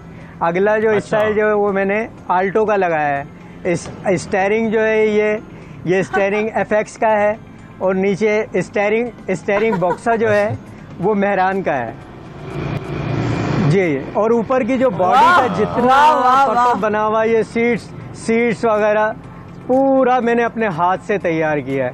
एक मेरे पास वेल्डिंग प्लांट है, एक ड्रिल मशीन है और एक मेरे पास ग्राइंडर है। सिर्फ इन 3 चीज़ों के ऊपर मैंने ये पूरी गाड़ी तैयार की है। ये नहीं कि इसकी बेंडिंग मैंने बाहर से कराई हो, कोई काम बाहर से नहीं, इसी जगह के ऊपर मैंने सारा अपने हाथों से इसको डेवलप किया है। और आज अल्लाह का लाख लाख शुक्र है कि दुनिया भर से मेरे पास यानी कि पूरा पाकिस्तान से कॉलें आ रही हैं कि यार आपने वाकई बहुत बड़ा कमाल कर दिया, आपने तो इंजीनियरों को पीछे छोड़ दिया। मैंने बोला बस ये अल्लाह की मेहरबानी है और मेरे माँ बाप की दुआ है जो कि मैं इस मुकाम तक पहुँचा हूँ और ससुराल वालों का एहसान है। अच्छा ये बताएं अब्दुल रज़ाक भाई कि कैसे आपने ये बनाई, हम तो इतने इम्प्रेस्ड हैं कि बिल्कुल ही हम तो मतलब ब्लैंक हो गए कि इतना जबरदस्त आपने ये काम किया है। तो अभी आपने इसको चलाना शुरू कर दिया है, इसको चला रहे हैं, और जब से लंबा रूट कहाँ गया और ससुराल लेकर गए तो क्या कहा लोगों ने, प्लीज बताएं। मैं अभी जो है ना लंबा रूट मैंने किया नहीं है क्योंकि बारिशों की वजह से आपको पता है कि रोड वगैरह बहुत ख़राब हुए हैं। और दूसरा ये है कि थोड़ा सा इशू पुलिस का भी आता है कि वो भी रोकेंगे, लेकिन यहाँ पे जो कोरंगी, लांडी, काला पुल यहाँ तक मैं CVO तक ये गाड़ी लेके गया हूँ, लेकिन पुलिस वालों ने बहुत कोऑपरेट किया। वो लोग भी बहुत खुश हुए, बोले भाई एक गाड़ी हमें भी बना के दें आप, ये गाड़ी आपने रक्शे के ऊपर गाड़ी बनाई है। सब देखा उन्होंने और चलाई भी मेरी गाड़ी चलाई भी और बहुत खुश हुए। बोलने लगे नहीं यार आपने बहुत बड़ा कमाल किया है, तो इंशाल्लाह मैं भी आपसे गाड़ी बनवाऊंगा। यानी रिस्पांस तो बहुत अच्छा मिला है, मुझे बहुत अच्छा मिला है इसके लिए। अच्छा लेकिन जैसा कि आप बता रहे हैं आपने खर्चे का भी नहीं बताया हमें, क्योंकि मैं आपसे ये जानना इसलिए चाह रहा हूँ कि बहुत सारे लोग होंगे जैसे कि आप बता भी रहे हैं, आपसे कांटेक्ट कर रहे हैं, जानना चाह रहे हैं। अगर फर्ज करें रिक्शा वाला, कोई भी रिक्शा ओनर है, वो चाहता है कि उसके रिक्शे को आप तब्दील कर दें ऐसी मिनी जीप में, तो आप क्या कहेंगे भाई आपका इतना खर्चा होगा, आप इतने पैसे मुझे मैं कन्वर्ट कर देता हूँ।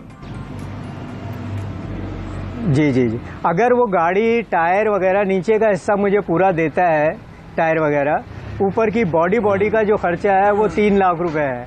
अच्छा दूसरा ये है कि ये जो गाड़ी मैंने तैयार की है ना, ये गाड़ी तो मैंने बहुत दिल से तैयार की है, तो ये गाड़ी मुझे जो है वो 4.5 से पौने लाख में पड़ी है, पौने 5 लाख में।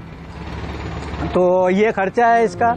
और जो है ये जो इसका जो माया आप एक चीज फील कर रही है, आजकल कोई भी गाड़ी नई गाड़ी आपको 20 लाख से कम की नहीं मिल रही। यानी कि बड़ी इकोनॉमिकल गाड़ी इन्होंने बल्कि जीप तैयार कर दी है ऐसी कि जो खरीदी जा सकती है 5-6 लाख रुपए। एक तो कलर भी इतना प्यारा है, मुझे बड़ा पसंद है ये बेज और न्यूड कलर। ये बताएं अब्दुल रज़ाक भाई तो टोटल कितना लग जाएगा किसी ने बनानी हो? तो बहुत आपने इकोनॉमिकल गाड़ी बना दी। शाहज़ेब बिल्कुल सही कह रहा है आज के दौर में। अगर इसके अंदर अलॉय रिम टायर लगे और स्टीयरिंग बहुत अच्छा वाला लगे, सीट्स बहुत अच्छी वाली लगे, तो ये कम से कम 6 लाख में जो है ना बहुत जबरदस्त तैयार हो सकती है। असल में मेरे पास पैसे की कमी थी, मैंने BC डालकर और ये काम किया है मैंने। 5 लाख रुपए की मैंने BC डाली थी।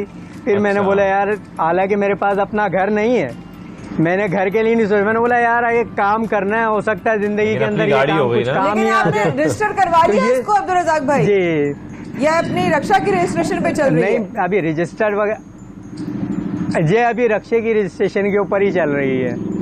हाँ अभी रजिस्टर नहीं करवाया है। इंशाल्लाह आगे जो है मेरा 4 व्हील के ऊपर बनाने का इरादा है।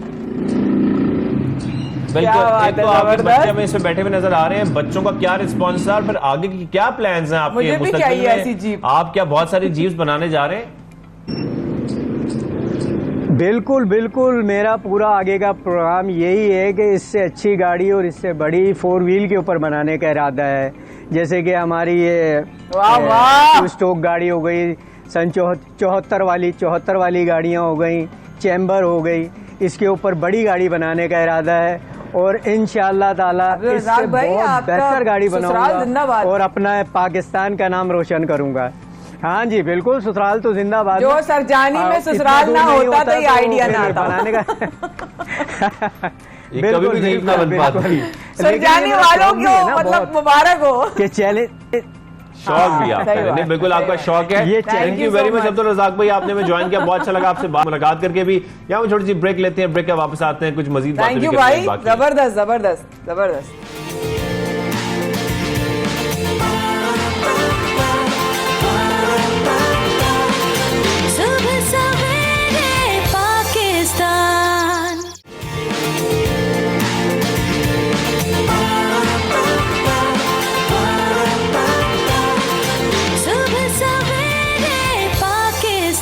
वेलकम बैक, आप देख रहे हैं सुबह सवेरे पाकिस्तान। माया खान और शाहज़ेब अहमद के साथ प्रोग्राम में एक बार फिर आपको कहेंगे खुशामदीद। और जैसा कि प्रोग्राम में हम ब्रेक से पहले जिक्र कर रहे थे, खैर आपकी मुलाकात भी हमने बड़े इंटरेस्टिंग लोगों से करवाई, लेकिन उससे पहले प्रोग्राम का आगाज भी हमने सैलाब मुतासरीन के हवाले से किया था, किस तरीके से वहां पर हम देख रहे हैं नुकसानात। लेकिन ये तमाम नुकसानात जो हैं, सैलाब से होने वाले नुकसानात जो हैं, वो हम एक मुआशी सूरत में भी देख रहे हैं। मुआशी नुकसानात भी हो रहे हैं, जिसका इब्तदाई तखमीना जो है वो लगाया जा रहा है 15 से 20 अरब डॉलर के दरमियान का। इसके साथ साथ सैलाब से मईशत को बराह रास्त 12 अरब डॉलर के नुकसान का तखमीना है। माया, बिल्कुल ऐसा ही है। साथ साथ हम बता रहे हैं, जिस तरह ये अगर जो तखमीना लगाया जा रहा है, जबकि तकरीबन 6 से 7 अरब डॉलर का नुकसान जो है वो घरों को, फसलों और लाइव स्टॉक की सूरत में। थोड़ी देर पहले आपसे शाकिर गुजर साहब ये शेयर कर रहे थे। पाकिस्तान का दौरा करने वाले यूएन के जो सेक्रेटरी जनरल हैं एंटोनियो गुतेरेस ने सैलाब मुतासरीन की मदद के लिए आलमी अपील सैलाब से जो है वो मजमूई नुकसानात का तखमीना तक जो लगाया, उसके बाद वो 30 अरब डॉलर तक का बयान किया। और इस वक्त पूरी दुनिया में कहा जा रहा है कि पाकिस्तान इस वक्त बहुत डेंजर जोन में आ चुका है अपने इकोनॉमी और अपनी तमाम सिचुएशन को देखते हुए।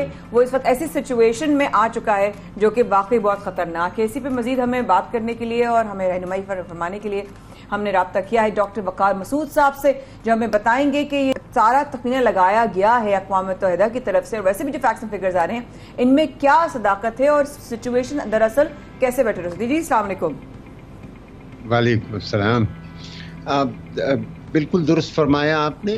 देखिए, अभी तो हम ये मुल्क इसे हम कहते हैं कि रेस्क्यू और रिलीफ के मोड में है। अभी भी आपने देखा दादू के अंदर जो सैलाब की सूरत हाल है वो रोज़ बरोज़ मखदूश होती जा रही है।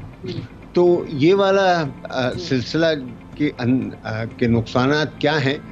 कुछ इब्तदाई काम शुरू हो गया है जहाँ पानी उतर गया है और नॉर्थ की साइड के ऊपर, लेकिन अभी जो है ये बहुत इब्तदाई तखमीने हैं। बाकायदा एक डैमेज नीड असेसमेंट कहलाता है, डीएनए डैमेज नीड असेसमेंट।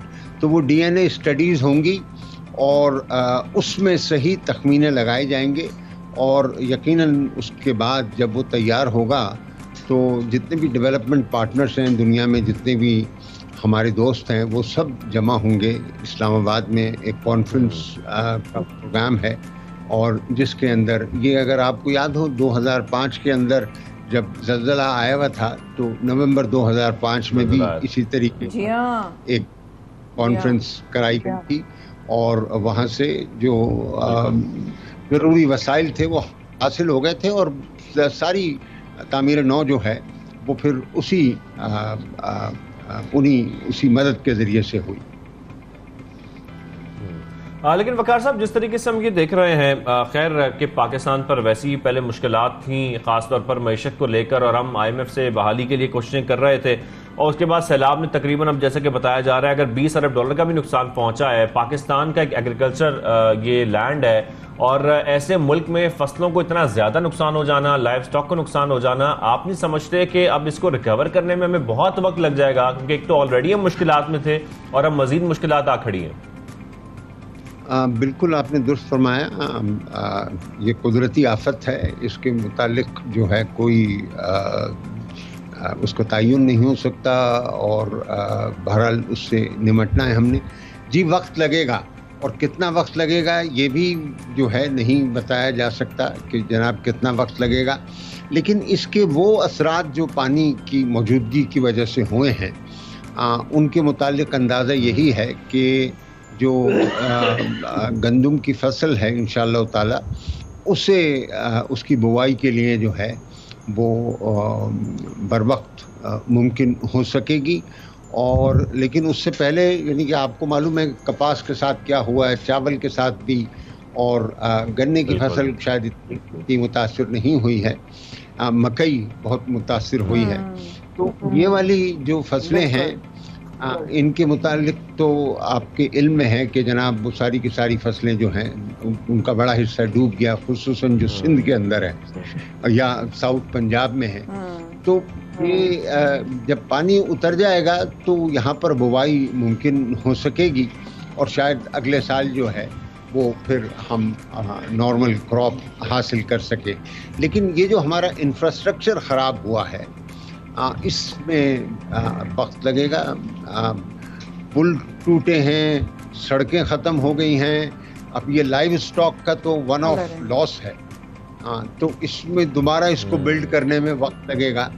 तो यानी इस साल मुझे कोई हैरानगी नहीं होगी अगर इस साल कोई ग्रोथ ना हो, क्योंकि ये नुकसानात जब आप अगर रखें सामने तो उसके बाद बड़ा मुश्किल नज़र आता है कि पॉजिटिव ग्रोथ जो है हमें नज़र आए। लेकिन सर आप सही जिस तरह फरमा रहे हैं, अब आप इस बात से भी मेरा ख्याल है इनकार नहीं करेंगे कि मुल्क में तकरीबन 45% मुलाजमतें जो हैं वो बिलवास्ता या बिलावास्ता जो है वो ज़राअत से जुड़ी हुई हैं। फिर अगली फसल लगाने के लिए भी ऑब्वियसली इस वक्त किसानों को ज़मीन तैयार करने में और एक वक्त भी लगेगा, बहुत बड़ा भी है, तो ये भी तो अपने आप में एक बहुत बड़ा एक बैरियर है जिसको पार भी करना है, एक हर्डल। नहीं, आपने बिल्कुल दुरुस्त फरमाया। और देखें मतलब इसी वजह से हुकूमत जो है वो अब तक उसने 25,000 फीकस के हिसाब से BISP की सपोर्ट दी है। मैं समझता हूँ शायद जल्द ही इन्हें एक और इसी मकदार की सपोर्ट देने की ज़रूरत होगी ताकि लोग जो है अपना बीज खरीद सकें और अपनी ज़मीन को बना सकें और फिर कुछ अपने बच्चों का ख्याल भी रख सकें। जैसे ही वो वापसी करेंगे अपने घरों के अंदर आएंगे, बाज़ जगह तो घर मिट गए हैं, बलूचिस्तान के अंदर ऐसे मकामात हैं जहाँ पर नेस्तो नाबूद हो गई हैं वो बस्तियाँ जिनके ऊपर ये आई। तो ये बड़ा पानी हर जगह, झील का मंजर है। जी हाँ, पानी। अब जहाँ अब बलूचिस्तान में जहाँ उतर भी रहा है वहाँ लोग ढूंढ रहे हैं कि भाई कहाँ था हमारा घर। तो ये हमें घर भी बना के देते हैं लोगों के, और उनके पूरे के पूरे जो मोहल्ले ख़त्म हो गए हैं और रहने की जगह ख़त्म हो गई हैं, उन सबको हमें बनाना पड़ेगा। सही बात है। और सर खास तौर पर IMF के बेल आउट पैकेज की बात करते हैं, जब हमें IMF से कर्ज मिल जाता है उसके बाद हम उसको एक प्रोडक्टिव वे में इस्तेमाल नहीं कर पाते, और जब ऐसी मुश्किलात भी मुल्क पर आ गई हैं तो आपके ख्याल में वो तो सारा पैसा जो हुकूमत के पास ऑलरेडी अगर वो कोशिश भी कर रही है रिहैबिलिटेशन के लिए भी या इंफ्रास्ट्रक्चर बेहतर करने के लिए भी दोबारा से, तो फिर तो हमें कोई फायदा नहीं होगा, हम एक बार फिर कर्ज में डूब जाएंगे। तो आपके ख्याल में आने वाले जो 1 और 2 साल हैं 2023 तक या 24 तक पाकिस्तान के ऊपर काफी मुश्किलात रहेंगी कर्ज को लेकर भी? जी बिल्कुल बिल्कुल, ये कर्ज जो है ये तो मतलब ये ऐसा नहीं है कर्ज इसके मिलने से आपके मसाइल सारे के सारे हल हो जाएं। आप अभी देख रहे हैं कि फॉरेक्स मार्केट के अंदर क्या हो रहा है और बड़ी परेशानी का आलम है। देखिए मैं एक बात आपसे अर्ज करूं शाहजेब कि ये तमाम मसाइल एक तरफ, लेकिन एक मसला तो खैर हमारा अपना पैदा किया हुआ है, यानी हम पाकिस्तानी आपस में सियासी तौर पर दस्तो गिरेबां हैं, और ये ऐसा सिलसिला है जिसकी वजह से बेयकीनी पैदा होती है और फिर जो सरमायाकार है उसका एतमाद मजरू होता है, और वो ऐसी क़ुव्वतें जो इन मौक़ों को समझते हैं कि यार ये तो भाई मतलब गॉड सेंड अपॉर्चुनिटी है, पैसे बनाओ, तो स्पेकुलेटिव एक्टिविटी भी होती है और यानी मसनूई किल्लतें पैदा की जाती हैं।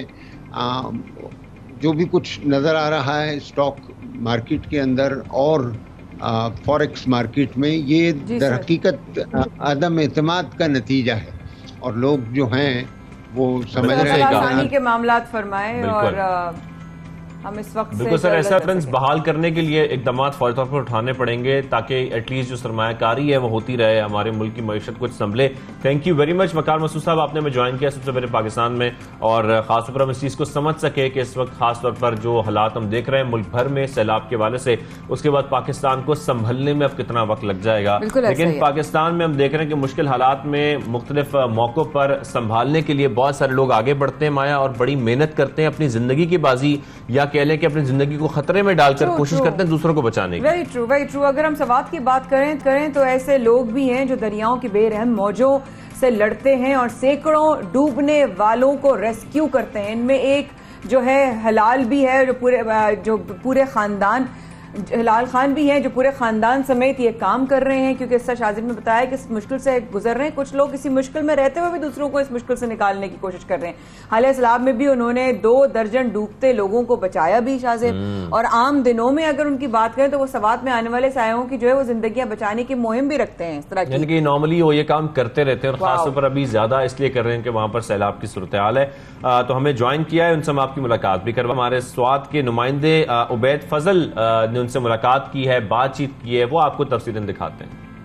बिल्कुल, इस वक्त मैं दरियाई स्वात के किनारे मौजूद हूँ और आज मेरे साथ मोहम्मद हिलाल मौजूद है। मोहम्मद हिलाल गुज़श्ता 35 सालों से दरियाई स्वात में ना सिर्फ डूबने वाले अफराद की लाशों को निकालते हैं बल्कि इसके साथ साथ सैकड़ों अफराद को इन्होंने रेस्क्यू भी किया हुआ है। हालिया सैलाब में मोहम्मद हिलाल ने 24 अफराद की जान बचाई है और मोहम्मद हिलाल आज हमारे साथ मौजूद है, इनसे बात करेंगे। अच्छा, आप बताएं कब से आप अभी ऑपरेशन कर रहे हैं और हालिया सैलाब में आपने 24 अफराद की जान बचाई है, तो क्या कहेंगे आप? गुज़श्ता 35 सालों से जो लोग दरियाई स्वात में डूब कर लापता हो जाते हैं, मर जाते हैं, तो उनके लाशों को निकालते हैं और कई जिंदा लोगों को, सैकड़ों लोगों को जिंदा बचाए है। और जो हालिया सैलाब आया था अल्हम्दुलिल्लाह मेरी टीम ने, मेरे भाइयों ने और हमने मिल के 24 बंदों को ज़िंदा बचाया। और ये मुख्तलिफ जगहों पे था, छोटा कालाम था, हज़ारा था, कबल था, ये उडिग्राम था। और मुश्किलात तो बहुत ज़्यादा आती है क्योंकि ये दरिया इंतहाई ख़तरनाक है और ये किसी का लिहाज नहीं रखते।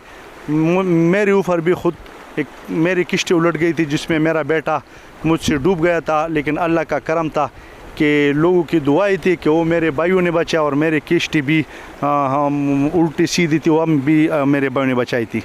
जी बहुत शुक्रिया। यकीनन मोहम्मद हिलाल दरियाई स्वात के बेरहम मौजों से लड़ता है और स्वात एक सयाहती इलाका है, तो हर साल लाखों सयाह यहाँ पर आते हैं और दरियाई स्वात के ठंडे ठार पानी से मज़े लेते हैं। लेकिन अक्सर औक़ात वो सयाह और यहाँ के मकामी लोग दरियाई स्वात के बेरहम मौजों के नज़र हो जाते हैं, तो फिर मोहम्मद हिलाल जैसे लोग इनको बचाते हैं और इनको रेस्क्यू करते हैं। लेकिन मोहम्मद हिलाल कहते हैं कि अगर हुकूमत हमारी सरपरस्ती करे और हमें सामान मुहैया करे तो मोहम्मद हिलाल बहुत सी यहाँ पे लोगों को ट्रेन करेंगे और यहाँ पे मोहम्मद हिलाल जैसे लोग पैदा होंगे जो लोगों की ज़िंदगियों को ना सिर्फ बचाएंगे बल्कि डूबने वाले अफराद की लाशों को भी निकालेंगे। जी बहुत शुक्रिया। हमारे नुमाइंदे मुलाकात करवा रहे थे वहाँ पर जिस तरीके से स्वात में वो काम कर रहे हैं, और यकीनी तौर पर ये बड़ी मेहनत का काम है और इन बेरहम मौजों से लड़ना, उनका सामना करना भी बड़ा मुश्किल होता है। सही बात है। लेकिन अब हमें आपकी किसी और से मुलाकात भी करवानी। बिल्कुल, आपकी मुलाकात करवा रहे हैं एक बहुत ही ज़हीन नौजवान से करवा रहे हैं जो कि मुझे बहुत पहले से मेरे शोज भी देखते रहे हैं और हम तो उनके बारे में कहने वाले थे कि हम उनके फैन बन जाएंगे उनके बारे में सुन के, वो तो उन्होंने उल्टी बात हो गई निकल आई है भाई। बिल्कुल, और उल्टे अल्फाज जिन्हें शीशे में देखें तो सीधे नजर आए, ऐसा वो लिखते हैं। तो और कहते हैं ना, किसी ने मार देती है जिंदगी ठोकर, जहन जब उल्टे पांव चलता है।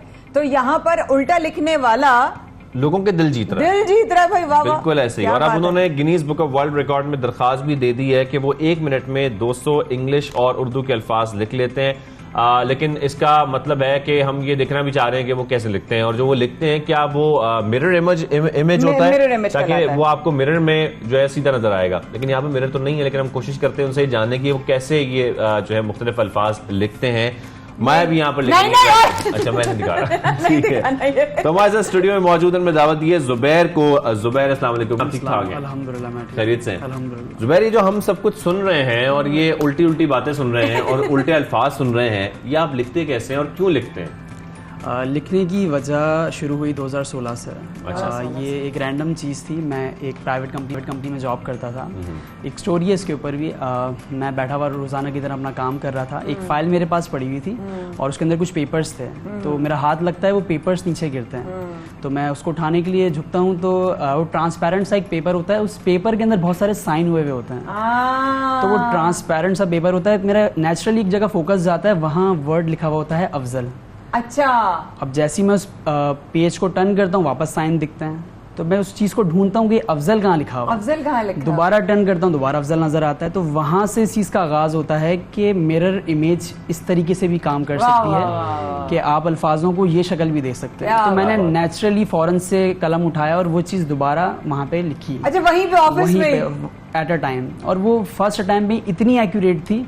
तो स्पीड थोड़ी सी कम थी, लेकिन एक्यूरेसी लेवल हाई था। जाहिर वो दिमाग में क्लिक कर गया था ना उस मोमेंट के लिए, ये क्या है, इस तरह कैसे। तो बचपन से मुझे क्रिएटिव चीजें करने का बड़ा शौक है। मैं करता भी रहता हूँ कोई प्रोडक्टिव काम। तो बस यहाँ से मुझे एक चीज मिली कि इस चीज को मैं शौकिया तौर पे आगे बढ़ाता हूँ। जबरदस्त। लेकिन वक्त के साथ मुझे काफी उबूर हो गया इसके ऊपर। लेकिन अब मैं समझता हूँ कि इसको एक पहचान देने का वक्त आ गया है। क्या बात है। वाकई में आप बता भी रहे थे बहुत पुरानी प्रैक्टिस है, बहुत एंशिएंट प्रैक्टिस है ये वाली। हाँ, ऑलमोस्ट 7 साल से मैं कर रहा हूँ। 2016 से इसकी प्रैक्टिस ऑन एंड ऑफ कर रहा हूँ। मतलब लेकिन ये जो मिरर इमेज की राइटिंग की प्रैक्टिस है, ये बहुत पुराने वक्तों से, बहुत पुराने वक्तों से है। मैं आपको बता रहा था कि ये मैंने जितनी मेरी रिसर्च है, मैंने विकीपीडिया गूगल किया है। 17वीं 18वीं 19वीं सदी की बात है, जब सुल्तानत उस्मानिया का दौर था। तो ये चीज़ें उस वक्त एग्जिस्ट किया करती थी। लोग इसको कैलीग्राफी में यूज़ करते थे, मिरर रिवर्स के अंदर। लेकिन वक्त के साथ ये ख़त्म हो गई। लेकिन अगर आज के दौर में हम देखें तो हमें एम्बुलेंसेस के ऊपर, फायर ब्रिगेड की गाड़ियों के ऊपर उल्टा लिखा हुआ है। लेकिन उसको हम सिस्टमैटिकली उसको उल्टा करते हैं, रिवर्स करते हैं। लेकिन अब ये चीज इंशाल्लाह माशाल्लाह मुझे आ गई है काफी। अच्छा, हमारे पास भी बहुत सारे कैमरास हैं और हम उम्मीद करते हैं कि शायद उल्टा नजर आए। तो आप लिखे, हम लिख के चेक करते हैं क्या और क्या लिखने जा रहे हैं। हमारे लिए क्या लिखने जा रहे हैं? अच्छा लिखिएगा प्लीज। मैं आपके शो का नाम ही लिखता हूँ। ठीक हो गया। अच्छा, आप उर्दू में, इंग्लिश में, दोनों में लिखते हैं? दोनों में लिखता हूँ। वेरी नाइस, माशाल्लाह। जब मेन चीज इसमें होती है आपकी स्पीड और एक्यूरेसी लेवल। सही बात। सही है। तो ये कैमरा हमारा फोकस भी कर रहा है और इस वक्त ये वाला हाथ रिमूव कर सकते हैं थोड़ा सा, ताकि वो शॉट भी आ जाए।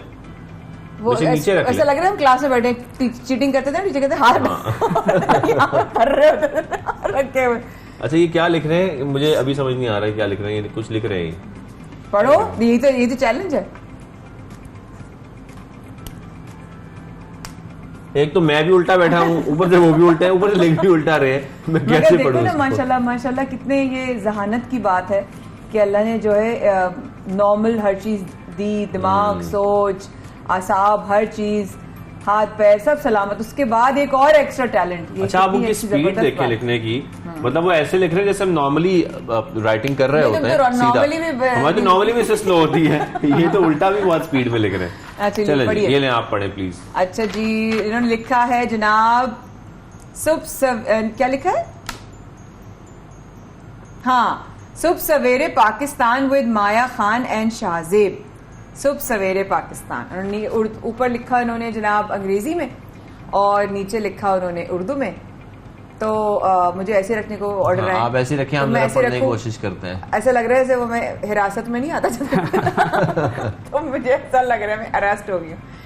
लेकिन अच्छा, इस तरह नहीं आएगा। अब आपको नजर आएगा, अगर मैं इसको लाइट की तरफ करूं तो ये लाइट से आपको नजर आएगा उल्टा। And that is how it's about. यहाँ सीधा नजर आता है। बटर पेपर पर ना जब आप इसको लिखते हैं तो इसको ज्यादा क्लियर नजर आता है। सुबह सवेरे पाकिस्तान विद माया खान और शाहजेब।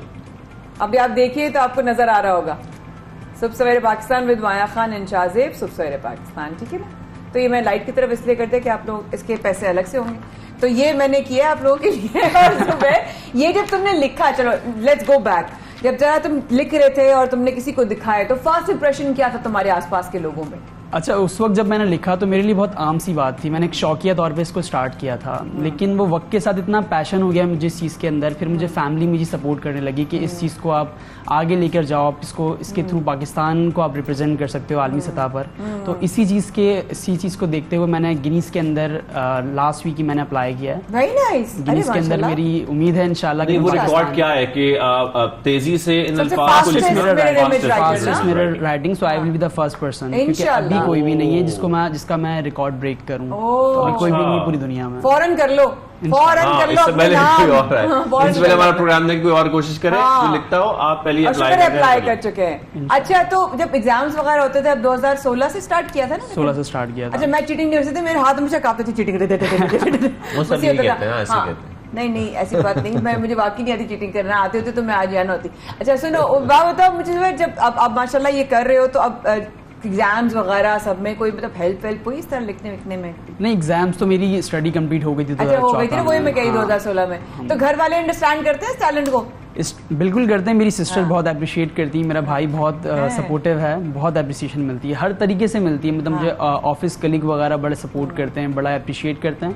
इसके अलावा भी बहुत सारे प्रोडक्टिव काम है, क्योंकि मैं हमेशा से कुछ ना कुछ अच्छा, बेसिकली मैं ग्लोबल एक्सपोर्ट एक प्राइवेट कंपनी है टेक्सटाइल सेक्टर, उसके अंदर मैं असिस्टेंट मैनेजर कंप्लायंस की जॉब कर रहा हूँ। अच्छा, हाँ, तो मेरा बेसिकली जॉब वो है, ये मैं शौकिया तौर पर करता हूँ। कभी ऑफिस में कोई उल्टा लेटर तो नहीं लिखा बॉस को कि हमको समझ में नहीं। अच्छा, इसको हम यूज कर सकते हैं इस चीज में, जैसे कि आपको पता है कि शॉर्ट हैंड राइटिंग होती है, लेकिन अगर उसको आप रिवर्स में लिख लें तो वो एक सीक्रेट मैसेज आपका कन्वे कर सकती है। जो आर्ट लवर हैं उनको अगर हम ये सीख लें और उनको कैलीग्राफी में अगर वो इसको रिवर्स लिखें। अच्छा, आप इस साथ कैलीग्राफी करते हैं?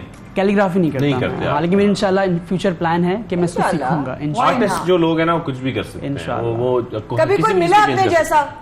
अपने जैसा नहीं मिला जो लिखता हो इस तरह का? नहीं, इसके नहीं, मुझे नहीं मिला। अच्छा, that's very nice। हमारे साथ जुबैर थे जनाब, एक कराची से रहने वाले नौजवान हैं। ये मिरर इमेज राइटिंग आपके सामने इन्होंने लिख के बताई और हमारे लिए लिखा उन्होंने, अच्छा प्यारा। मैं अपना नाम भी लिखवाऊंगा एक अच्छा सा ना उल्टा।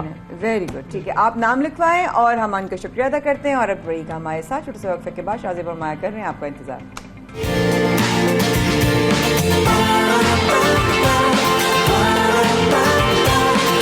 सुबह सवेरे पाकिस्तान,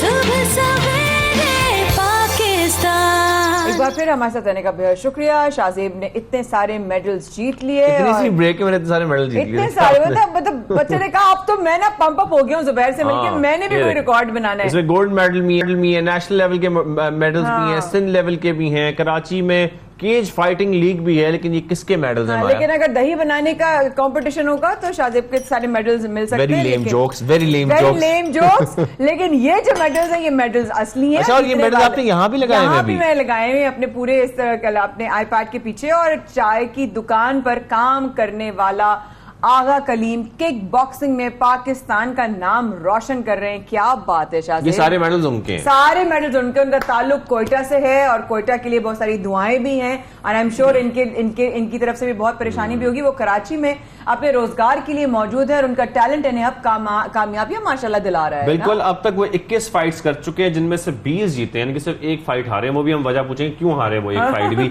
लेकिन नेशनल लेवल चैंपियन रह चुके हैं। आखिरी मैच उन्होंने अफगानिस्तान के खिलाड़ी को हराया है और अब उनकी नजरें रूस में होने वाले टूर्नामेंट पर हैं। और किक बॉक्सर हैं ये जिनका हम जिक्र कर रहे हैं, आगा कलीम। उनसे आपकी मुलाकात करवाते हैं, जानने की कोशिश करते हैं इतने सारे मेडल्स उन्होंने कहां जीते हैं। अस्सलाम वालेकुम, कैसे हैं आप? वालेकुम सलाम, आपको बहुत मुझे इनवाइट किया। आप अल्हम्दुलिल्लाह। एक तो हमें बड़ा अच्छा लग रहा है कि इतने सारे मेडल्स आप लेकर आए हैं, इस पर बड़ी खुशी हो रही है। साथ बहुत सारे सर्टिफिकेट्स भी हैं, इस पर भी हम बात करेंगे। लेकिन सबसे पहले आप करीम हमें ये बताएं कि आप काम क्या करते हैं और किक बॉक्सिंग भी करते हैं, कराची में रोजगार के लिए आए थे? बेसिकली जो मेरा ताल्लुक है वो कोयटा न्यू किली करबला शाईकोट से। मैं रोज़गार के सिलसिले में आज से 10 साल पहले आया था कराची। तो सारा वक्त जो था पहले काम पे था, तो उसको की तरफ तो ध्यान नहीं था। तो आज 3 साल पहले जो मैंने एक एकेडमी देखी तो मैं वहाँ जाता था। तो लगातार 4-5 दिन जब वहाँ गया तो वहाँ के उस्ताद ने कहा यार आपको नोट कर रहा हूँ 3-4 दिन से आप आ रहे हो, को एडमिशन चाहिए, मुझे बताओ कोई मसला है? मैंने कहा जी चाहिए तो है मगर मेरे पास फीस नहीं है, मैं फीस पे नहीं कर सकता हूँ। तो उन्होंने कहा बस इतनी सी बात है। मैंने कहा जी। तो उसने कहा भाई क्लब से, उसने मुझे अपनी वर्दी दी, बोला ये वर्दी पकड़े आप सिर्फ आए। तो 4 दिन हुए जब मैंने कहा सर ने कहा फाइट करोगे? मैंने कहा इतनी बड़ी खुशी की बात है जब मुझे आपने कहा 4 दिन बाद ही। तो हम लोग ये कि आखिर तक लड़ते हैं, पटांग के नाम से मशहूर है, तो लड़ते हम लोग हिम्मत नहीं हारते। तो 4 दिन बाद मैंने फाइट की तो 3 राउंड मैंने पूरे निकाले। बाय पॉइंट जो था मेरी पहली फाइट थी वो मैं वहाँ हार गया था, मेरी पहली फर्स्ट फाइट थी वो। अच्छा। तो फिर उसके बाद अल्हम्दुलिल्लाह मैंने फिर आल पाकिस्तान खेला, आल कराची खेला, आल सिंध खेला, वुशु चैंपियनशिप खेला, 2 बार काइजम डे पे विन किया और 2 बार इकबाल डे विन किया। सामने लगे हुए K7 की टफ फाइट जो थी वो साल में 1 बार आती है K7 की, अल्हम्दुलिल्लाह वो मैंने विन की। अब मेरी नजर जो है वो रूस के शहर में और कजाकिस्तान में फाइट होने वाली है, वहाँ पर है। तो वहाँ पर जाने के लिए क्या प्लानिंग्स हैं, क्या वहाँ पर कोई मुश्किलात हैं वहाँ जाने के लिए? जी मुश्किलात तो बहुत सारी है, तभी मैंने एक ग्रुप में पोस्ट वगैरह की थी कि मैं बहुत आजकल बड़ा चल रहा हूँ डिप्रेशन में कि मुझे किसी तरह 3 बार मुझे जो है मेरी कैंसिल हो चुकी है फाइट, जो कि स्पॉन्सर ना मिलने की वजह से। तो अब मेरे गाँव में जो मेरा एक स्पॉन्सर है जनाब क्यामुद्दीन आगा, मैं इनका बहुत शुक्रिया अदा करता हूँ। उन्होंने जो है मेरी टिकट का जो है वो अनाउंसमेंट कर दिए। बाकी ये जो ट्रैवल है, फूड है और प्रोटीन है, ये चीजें रह गई है। अब हाल स्पॉन्सर जो है मेरा रह चुका है, तो जो अब थोड़ी उम्मीद हो गई क्योंकि जो आपसे स्पोर्ट्स मिल चुका है कुछ तो बड़े ना। जी बड़े। फेडरेशन आपको कितना सपोर्ट करता है? फेडरेशन तो पाकिस्तान में सपोर्ट तो कुछ नहीं, कोई सपोर्ट नहीं है। अगर हम गवर्नमेंट से प्राइवेटली आपको स्पॉन्सर्स मिल जाएंगे तो आप जा सकते हैं। जी प्राइवेटली सब कुछ। हाँ पता है क्या, मैं मतलब एक बात बताऊं ना, अभी पाकिस्तान के जो है हैवी वेट जो है ना वो अभी जो है जीत कर आए हैं ना। जी बॉक्सिंग। हाँ बॉक्सिंग में ना और रेसलिंग में बेसिकली वो करके हैवी वेट में जो करके आए ना हमारे भाई, तो वो कल भी हमारे प्रोग्राम में थे वो मौजूद। और उनका फिदा हुसैन जो है, अच्छा उनको गवर्नमेंट पहले तो बहुत कम उनको सपोर्ट थे, लेकिन इस बार उनको गवर्नमेंट ने सपोर्ट दी। तो तुम किसी के पास गए हो, किसी हुकूमत? मैं बहुत से लोगों के पास गया हूँ, मैंने उनसे रिक्वेस्ट की कि आगे से कहते हैं भाई आप मशहूर नहीं हो, आपके पास कोई बैक नहीं, तो हम आप किस तरह सपोर्ट करें, आप मुझे क्या दोगे? मैं आपको क्या दूंगा? मैं आपको रिजल्ट दूंगा। मैं अपने पाकिस्तान के लिए कह रहा हूँ, मुझे किसी उम्मीद नहीं, मैं अपनी रोजी कमाता हूँ 600 जुबे गाड़ी। जिस दिन आप एक भी गोल्ड मेडल इंटरनेशनल ले आएंगे ना, फिर ये सब स्पॉन्सर्स आपके पीछे पीछे भाग रहे होंगे। इंशाल्लाह मैंने 5-6 कंपनी से रब्ता किया, मैंने कहा सर मुझे स्पॉन्सर करें, इंशाल्लाह मैं आपको प्राउड फील कराऊंगा। और मैं मुझे उम्मीद है कि मुझे भरोसा है अपने ऊपर, क्योंकि मैं ये पाकिस्तान के लिए गोल्ड ला सकता हूँ, मुझे पूरा उम्मीद है। तो मैं ही चाहता हूँ कि कुछ कंपनीज है मुझे जो स्पॉन्सर करे, ताकि मैं जो आने वाले रूस में इवेंट है नेक्स्ट मंथ में, आगा कलीम को जितने भी लोग देख रहे हैं और वो समझते हैं कि अगर वो स्पॉन्सर कर सकते हैं, या वो तमाम कंपनीज हो, कोई भी हो, वो इनफरादी कोई शख्स हो, अगर वो इनको सपोर्ट कर सकते हैं तो प्लीज करें, क्योंकि इनकी जो अगली फाइट है रूस की, खासतौर पर जो टूर्नामेंट है, अगर उसमें ये कामयाबी, अगर क्या बल्कि इंशाल्लाह कामयाबी समेट कर ही वापस आएंगे तो कितनी खुशी की बात होगी पाकिस्तान के लिए भी और हम सब के लिए भी। तो मेरे ख्याल में जितना सपोर्ट करना बनता है वो हमें करना चाहिए। लेकिन यहाँ पर ये जरूर बताइएगा कि आपने इतनी किक बॉक्सिंग की है, तो अभी आप बता रहे थे कुछ फ्रैक्चर्स भी हो गए थे आपको? जी MMA की टॉप क्लास फाइट थी, मैं पहला शख्स था अपने पूरे बल्दिया से जो मैंने क्वालिफाई किया था फाइनल के लिए। तो उसमें अल्हम्दुलिल्लाह मैंने वो फाइट विन की, और मगर मेरा हाथ जो है फ्रैक्चर हो गया, टूट गया था। तो वो भी फाइट में एक 1 हैंड से लड़ रहा था, फ्रैक्चर हो गई थी 1 हैंड से अल्हम्दुलिल्लाह। मगर वो फाइट मैंने विन की, वो फाइनल के क्वालिफाई किया। बिल्कुल सही, बिल्कुल सही है। तो मैं ये कह रही हूँ कि अब आप ये बताइए, आपकी फैमिली में कौन कौन है? क्या वो कहते नहीं कि चोट लग गई बस कर दो, घर बैठ जाओ, अच्छा खासा चाय का काम कर रहे थे, तो मैं क्या है हड्डियां तोड़वाने का शौक? पॉइंट है, जब मैं पहली फाइट लड़ गया मैं बड़ा खुश था, मैंने कहा चलो मेडल तो मिल गया, ब्रॉन्ज सिल्वर मिल गया, मैं घर जाके अपनी अम्मी को बताऊंगा। मैं क्या सिल्वर का चप्पल नहीं पड़ा अम्मी से? यही बता रहा। तो जब मैं वहाँ घर गया तो मैंने कहा अम्मी, मैंने कहा जी क्या हुआ? मैंने कहा आज मैं फाइट जीत गया हूँ। तो मैंने सुना फाइट का नाम, बयां निशान देके वहीं से चप्पलें मुझे मारे। बहुत अच्छा बोला भाई खत्म, आज के बाद कहीं नहीं जाओगे। जो पहले मेरी टाइमिंग जो थी ड्यूटी की 8 घंटे थी होटल में, तो अब बढ़ा के ना 13 घंटे कर देगी, कहीं नहीं जावे। उसको डर था कि कहीं नहीं जावे, बस ये अपना काम करे और काम से डायरेक्ट घर आवे। देखो वो तो ऐसी फाइट है, उससे दुनिया में कोई नहीं लड़ सकता। बिल्कुल मैंने कहा जी बिल्कुल मैं आपकी बात मानता हूँ, मैं कहीं नहीं जाऊंगा। कैसे मनाया तो उनको? फिर मैंने मनाया नहीं, मैं जाता रहा चुप के जाता रहा। तो मैं यूँ करता रहा, मैं बड़ा डिफेंसली खेलता रहा कि मुझे कहीं चोट ना लग जाए, ये ना हो जाए। अब रिसेंटली जो मेरा फाइट हुआ ना, उसमें मेरे हार्ट फ्रैक्चर हो गया था और यहाँ पे बहुत सारे निशान पड़ गए थे, खून से भरे हुए थे। तो उसी दिन मेरी वालिदा गांव से आई, मैं परेशान, मैं अब क्या करूं, किस तरह मैं सामने में जब मैंने कहा अस्सलाम वालेकुम, मिला, बोला पीछे हाथ मात नहीं मिला मुझसे। मैंने क्या हो गया? बोला ये अपनी हालत देखो, खून देखो क्या है। मैंने कहा ये एक्सीडेंट हो गया था, लग गया था मुझे, मैंने नहीं पता कि मेरे फाइट हुई। अब ये हाथ जो मैंने छुपाया हुआ था अंदर, फ्रैक्चर यहाँ बांधा हुआ था, वो भी नहीं बताया। तो मैंने बहुत सी चीजें जो अपनी वादा छुपाई है, जो आज तक छुपाई थी, अब क्या करोगे? अब डबल चप्पल आएगी तो नहीं। अब जो है, अब मेरी वादा ने जब मैंने नेशनल जीता, बड़ा लोगों ने बड़ा मुझे अप्रिशिएट किया, गाँव वालों ने। तो तब जब लोगों ने कुछ गाँव घर के लोग आए, बोले भाई आपका माशाल्लाह बेटा ने नेशनल चैंपियन विन किया, तब उन्होंने प्राउड फील हुआ, उन्होंने जो है ना तस्लीम किया। तो इसके पीछे रीजन है 3 साल जो मैंने चुपी फाइटें के लिए, तो उसको भी अंदाजा हो गया कि इसने प्रोफेशनल हो चुका है। अच्छा हो गया, यानी कि जब माँ को तुमने मना लिया तो तुम गवर्नमेंट को भी मना लोगे। फिर उन्होंने मुझे अभी 5-6 महीने पहले उन्होंने मुझे पासपोर्ट बना के दिया, पासपोर्ट, और उन्होंने कहा मेरी दुआएं आपके साथ है, इंशाल्लाह आप लगे रहो, बस बाकी मैं आपको किस तरह रोक तो नहीं सकती हूँ। अब तो नहीं रोक सकती, अब तो उनकी दुआएं अच्छा, तुम्हारे दो साथ बातें हैं। मुझे बताइएगा आप कलीम के, एक तो ये कि अब आपकी जो रूस में फाइट है वो किस कैटेगरी में, और सेकंडली कि अभी भी आप होटल पे कर रहे हैं काम? जी जी, मैं रात को ड्यूटी करके आया हूँ। चाय भी पीनी है मैं तुम्हारे हाथ की, आगे पियेंगे। बिल्कुल, मेरा स्टाफ में होटल है, तो मैं अभी रात को ड्यूटी पे करके आया हूँ और सुबह क्लब गया हूँ, 8 बजे के बाद डायरेक्ट इधर ही आया हूँ। अच्छा, तो ये जो है रूस में जो मेरी फाइट है, अभी जो सिस्टम में बैठा हूँ, मेरे वेट जो है 55 वेट है, 55। तो फिर मैंने वेट को लूज करना पड़ता है 2 दिन के अंदर 4 kg।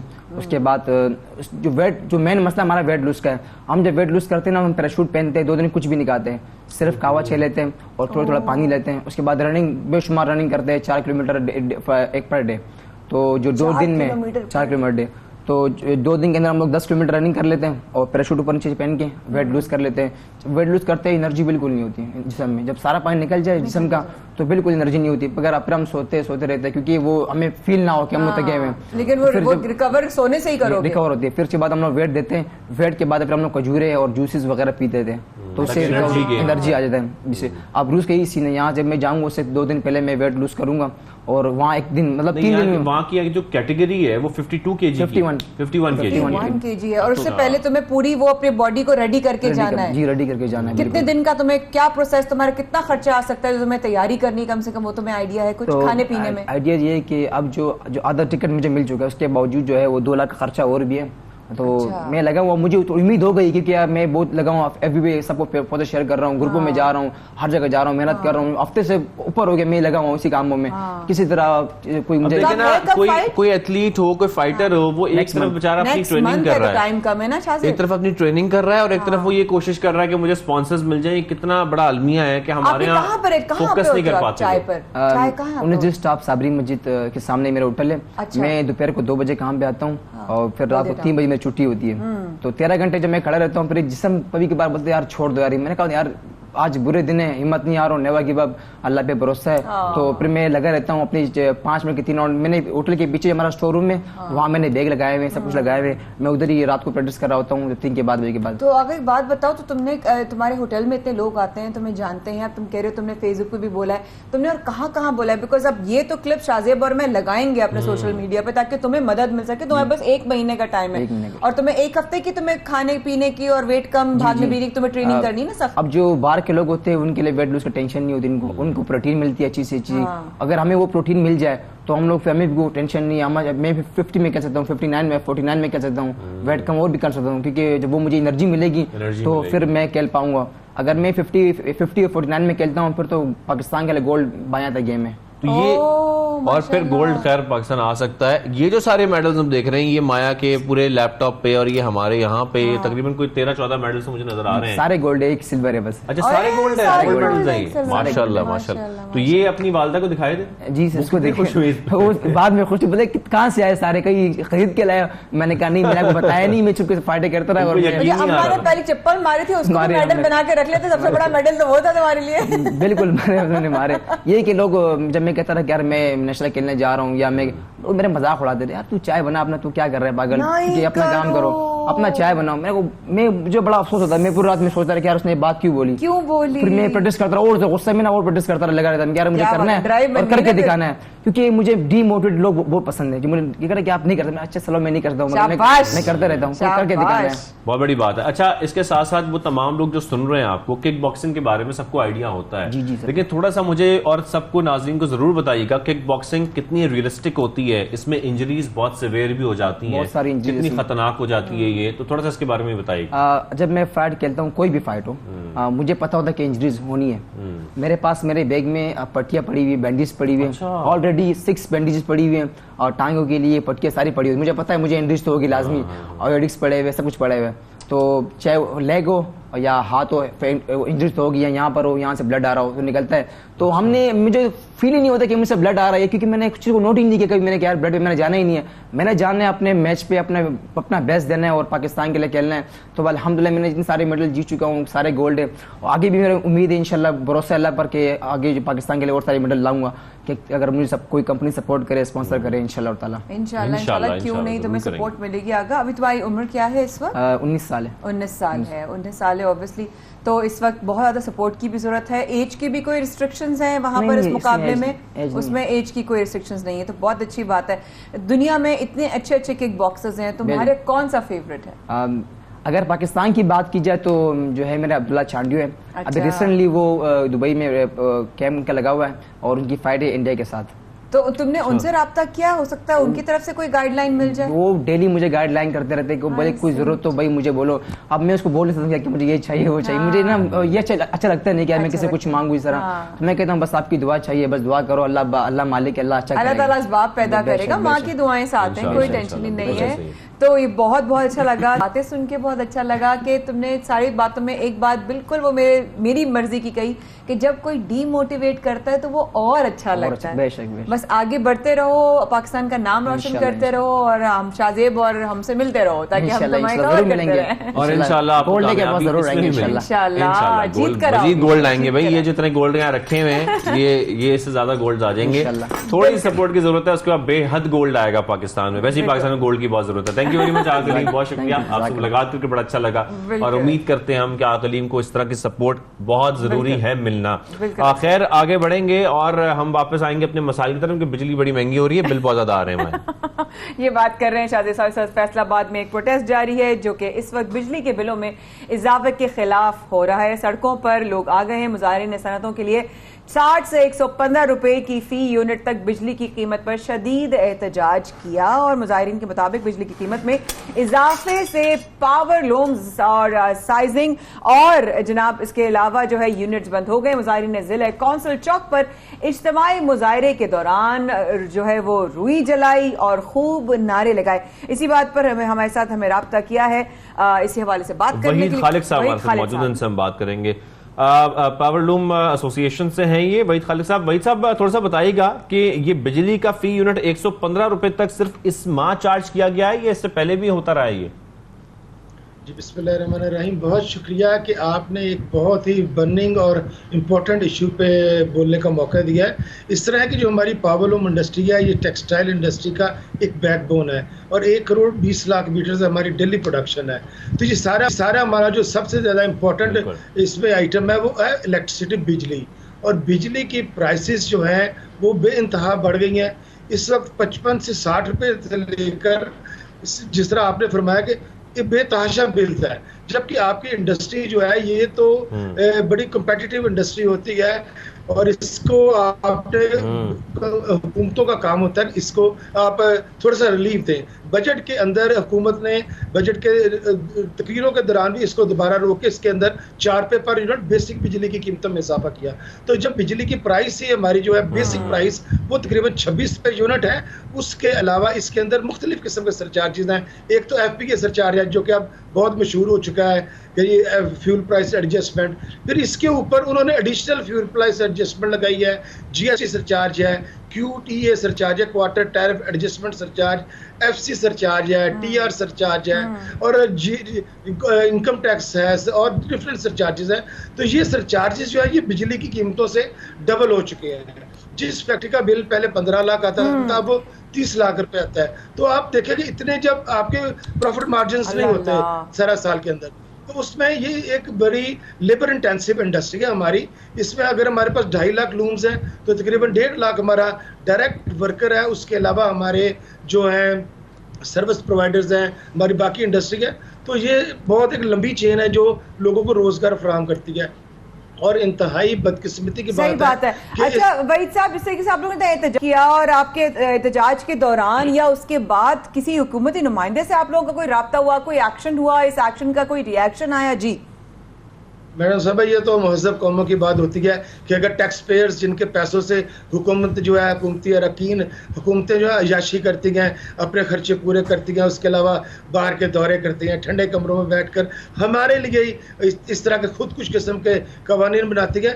किसी बंदे ने 24 घंटे हो गए हमें एहतजाज किए हुए और आपको बताऊं कि हज़ारों लोग थे, उसमें हज़ारों टैक्स गुजार थे, टैक्स पेयर्स थे, जिनके पैसों पे अय्याशी होती है, और हज़ारों की तादाद में वर्कर्स थे, और इतना ज़ोरदार एहतजाज था। आप अगर देखा होगा आपने, यकीनन आपने बड़ा अच्छा कवर किया कि पॉलिटिकल पार्टियों की जो रैलीज होती है वो भी इतनी ज़्यादा लंबी, इतनी ज़्यादा बड़ी नहीं होती। लोगों ने आकर फुटेज भी दिखा रहे हैं, इसमें हम देख भी रहे हैं। लेकिन वही साहब, मुझे यहाँ पर ये जरूर बताएगा, जैसे कि आप जिक्र कर रहे हैं कि 15 लाख की जगह 30 लाख हो जाना, या इस तरीके से आपके जो बिलों में इजाफा हो जाना, फिर फ्यूल एडजस्टमेंट चार्जेस में शामिल कर लेना, तो फिर तो हम ओवरऑल जब टेक्सटाइल इंडस्ट्री की बात करते हैं तो उसको तो बहुत ज्यादा नुकसान पहुंच रहा है। हमारी एक बहुत मजबूत इंडस्ट्री ये रही भी है और है भी, लेकिन इस तरीके से अगर आप लोग अकोमोडेट नहीं किया जाएगा हुकूमत की जानिब से, तो कितना नुकसान आप देख रहे हैं आने वाले दिनों में? देखिए जी, ये तो बहुत बड़ा नुकसान है। देखिए, हमारी एक्सपोर्ट्स कंपेटिटिव है दुनिया के साथ, अगर हम उसमें कंपेटिटिव नहीं रहेंगे हमसे बाहर छिन जाएगा। दूसरा, पावर लूम से जो कपड़ा हम जो वैल्यू एड करके यान से कपड़ा बनाते हैं, और एक इंडस्ट्री, इसके बाद जनाब हमारी प्रोसेसिंग और प्रिंटिंग इंडस्ट्री आती है। फैसलाबाद के अंदर 250 प्रोसेसिंग मिले और प्रिंटिंग मिले हैं, उनमें से आधी बंद हो चुकी हैं। आपकी स्पिनिंग इंडस्ट्री बंद हो चुकी है। बेरोजगारी का एक सैलाब और एक मैं कहता हूँ तबाह हाली हो चुकी है। पावर लूम्स के अंदर बहुत सारी ऐसी फैक्ट्रीज हैं जो कि हर रोज दर्जनों फैक्ट्रियां बंद हो रही हैं, सैकड़ों मजदूर बेरोजगार हो रहे हैं। तो ये हुकूमत का एक्चुअली मसला है सियासी अदम इस्तेहकाम का। जब आप अपनी पावर के पीछे पागल होकर फिर रहे हैं, तो आपने देखना है कि कौन लोग हैं जिनको आपने इंसेंटिव देने थे, रिलीफ देना था, लेकिन शायद वो सब लोग ये भूल गए हैं कि किस तरह आपने इंडस्ट्री चलानी है, किस तरह मजदूर का चूल्हा जो है उसको बुझने से बचाना है। लोग प्राइवेटाइज करने की जरूरत है। हाँ, तो फिर क्या करेंगे? जिस तरह शाहजेब ने भी आप सवाल किया भाई कि इस तरह की ऑब्वियसली कितना बड़ा नुकसान है, 24 घंटे से ऊपर हो गया एहतजाज किए हुए, कोई भी एक्शन का रिएक्शन नहीं आया। अगर नहीं आया तो क्या एहतजाज जारी रहेगा या दोबारा करेंगे आप, या क्या प्लान करेंगे फिर अगर कोई एक्शन ना लिया गया तो? जी, हमने कल जो अनाउंस किया है वहाँ के ऊपर कि हम 19 तारीख को नेक्स्ट जो मंडे आ रहा है उसके अंदर इससे भी बड़ा एहतजाज जो है वो हम फेस्को ऑफिस के सामने हम बिल्कुल धरना दे देंगे। वहाँ पे जाके टेंट लगा के बैठ जाएंगे और उस वक्त तक बैठेंगे, फैक्ट्री अपनी बंद कर देंगे। क्योंकि जब हम फैक्ट्रीज चला नहीं सकते, फिर सबसे बड़ा मसला जो है कि अगर आपकी फैक्ट्रीज मंदे की वजह से बंद हो चुकी हैं तो वो उसके ऊपर कैपेसिटी चार्जेस डाल रहे हैं, यानी कि आपको बंद फैक्ट्री के बाद भी तकरीबन 1.5 से 2 लाख रुपए हर फैक्ट्री को वो बिल देना पड़ेगा। ये कितना जुल्म हो रहा है। और कोई बंदा, हमारे जो पावर के मिनिस्टर हैं खुर्रम दस्तगीर साहब या कॉमर्स मिनिस्टर हैं, किसी को खुदारा कुछ एहसास नहीं है कि आपकी इंडस्ट्री डूब रही है। आधा मुल्क सैलाब से डूब गया, सैलाब तो दोबारा रिहेबिलिटेट हो जाएंगे ना लोग। अगर आपकी इंडस्ट्री बंद हो जाएगी, ये दोबारा नहीं चलती। फिर ये स्क्रैप नहीं, अगर इंडस्ट्रीज बंद होती हैं, फैक्ट्रीज बंद होती हैं, तो जो हमारा मजदूर तबका है, वो तबका है जो उन फैक्ट्रीज में काम करता है, वो कितने बड़े पैमाने पर नुकसान होगा भाई साहब, इस बारे में बताइएगा। देखिए जी, इस वक्त यान मार्केट में एक यान के बैग की जो है डिमांड नहीं है। कपड़ा मार्केट के अंदर 1 मीटर कपड़े की जो है वो डिमांड नहीं है। तो फैक्ट्रीज तो ऑब्वियसली बंद होंगी। जब आपके हज़ारों मजदूर स्पिनिंग इंडस्ट्री से, प्रोसेसिंग से, पावर लूम से बेरोजगार होंगे, आपका क्राइम रेट बढ़ रहा है। हमारी फैक्ट्रीज के अंदर हम जुमे को पैसे देने जाते अपने वर्कर्स को, तो यकीन करें कि वहाँ पे पिकेट लगा के बैठे होते हैं और वो वहाँ पे हमसे पैसे जो है डकैती हो जाती है मालकान के साथ। अमन अम्मा का मसाइल हो रहे हैं। इसके अलावा देखें कि आपकी जो माशरती ज़िंदगी है उसके अंदर कितना बुरा हालात है। मजदूरों को तो कोई उधार नहीं देता। फैक्ट्री मालकान जो है उनको अपने जो भरम है, सफेद पोशी है, वो बचाना दुश्वार हो चुकी है। ऊपर से FBR जो है वो नोटिस पे नोटिस भेजे जा रहे हैं, यानी कि एक बुरी तरह झगड़ा जा रहा है बिजनेस कम्युनिटी को। पाकिस्तान के अंदर मैं समझता हूँ कि SMEs इंडस्ट्री का जो मुस्तकबिल है ये बिल्कुल मखदूश हो चुका है। इसके बिल्कुल ज़रूरत थी कि असल स्टेक होल्डर्स को बुलाए। हमारी ट्रेजेडी सर ये होती है कि जब हुकूमत बुलाती है किसी को मुज़ाकरात के लिए, हमने प्रोटेस्ट किया, शायद इनको ख्याल आ जाए ये अगले हफ्ते हम प्रोटेस्ट करते रहेंगे, तो शायद ये फिर बड़े स्टेक होल्डर्स को बुलाते हैं जो अपने इंसेंटिव्स लेते हैं, अपने किकबैक्स लेते हैं, अपने जो ड्रॉबैक्स, ड्यूटी ड्रॉबैक्स है वो ले जाते हैं। जबकि जो अच्छा मुझे भाई साहब यहाँ पर ये जरूर बताइएगा कि एहतजाज के साथ साथ ऑफिशियली आप लोगों ने अपना एहतजाज रिकॉर्ड कराया, यानी कि कोई लेटर लिखा है, कोई उनसे डायरेक्टली राब्ता करने की कोशिश की है, कोई ऑफिशियल से आप लोगों की बात हुई है? हमने जी जो यहाँ जो लोकल फेडरल गवर्नमेंट के नुमाइंदे हैं उनसे रब्ता किया है। हमने उनको बताया कि हमें खुदारा इस्लामाबाद लेकर जाएं। हमने रब्ता किया कि हमारी किसी बात को आगे बढ़ाएं, क्योंकि अगर ये 1 माह और बिल आ गए तो ये 2-3 माह के अंदर लोग अपनी फैक्ट्रियां बेच देंगे। आपने कवर किया था 2017 में कि 45 रुपए किलो हमारी लूम बिक गई थी स्क्रैप में। जी आप लोगों ने कवर किया था, आपका रेस किया हुआ 92 का उस वक्त इशू था, जिससे पूरे पाकिस्तान के अंदर हमारा दर्द महसूस हुआ, कुछ थोड़ी सी रिहेबिलिटेशन हुई। तो अब वही हालात हो गए, बल्कि उससे खतरनाक हालात हो गए। मेरी अपील है आपके भाई साहब, मैं एक्चुअली फुटेजेस में देख रहे हैं हम कि खवातीन की भी बहुत बड़ी तादाद है जो इस वक्त आप लोग तैयार हैं। क्या ये तमाम लोग आपके साथ जाने के लिए तैयार हैं, इससे भी बड़ा मुजाहरा करने के लिए? देखिए जी, इससे बड़ा मुजाहरा होगा और इससे ज़्यादा लोग उस वक्त में हमारे साथ उस प्रोटेस्ट में आएंगे, क्योंकि अभी लोगों को एहसास हो रहा है, जब उनके घरों के बिल आ रहे हैं। मजदूर जो है अगर वो 25-30 हज़ार रुपया लेकर अपने मजदूरी जाता है, 12,000 रुपया तो उसको बिल आ जाता है। तो हो ही कैन सर्वाइव अपना, सही बात है, बिल कहाँ से लेगा, घर के कैसे लेगा? ये बहुत बड़ा एक माशरती अलमिया होने जा रहा है। बिल्स की तो पूरे मुल्क में हम सूरत-ए-हाल वही साहब ऐसे ही देख रहे हैं कि हर जगह किस्म के बिल्स आ रहे हैं। वो तो किसी भी एक ऐसे आमदनी वाले शख्स के लिए देना नामुमकिन है जो 25,000-30,000 कमा रहा है, क्योंकि 12,000-15,000 तो एक नॉर्मल से घर का बिल हो गया। अल्लाह ताला आसानी फरमाए। बहुत शुक्रिया, आप हमारे साथ मौजूद थे इस वक्त। इस हवाले से बात करेंगे वहीद खालिद साहब। पाकिस्तान के हालात इस वक्त बहुत ज़्यादा ऐसे नहीं हैं जिसके बारे में हम कोई बहुत अच्छी बातें करें, फिर भी हम कोशिश करते हैं कि इन तमाम मुश्किलात में जो अच्छी चीज़ें हैं वो भी हम सब सवेरे पाकिस्तान में आपके साथ शेयर करें। लेकिन बखुदा हमारे साथ भी वही चैलेंजेस हैं, हमें भी उन्हीं मुश्किलात का सामना है जो कि हमारे बाकी शहरियों को, हमारे रिहायशियों को, हमारे गाँव में रहने वाले इंसानों, किसानों को। हमारी तमाम दुआएं इस वक्त यही है कि पाकिस्तान को और अल्लाह पाक इस मुश्किल वक्त से जल्द अज जल्द निकाले। शाज़िब माया को दीजिए कल तक के लिए इजाज़त। इंशाल्लाह आपकी खिदमत में फिर हाजिर होंगे अच्छी खबरों के साथ इंशाल्लाह।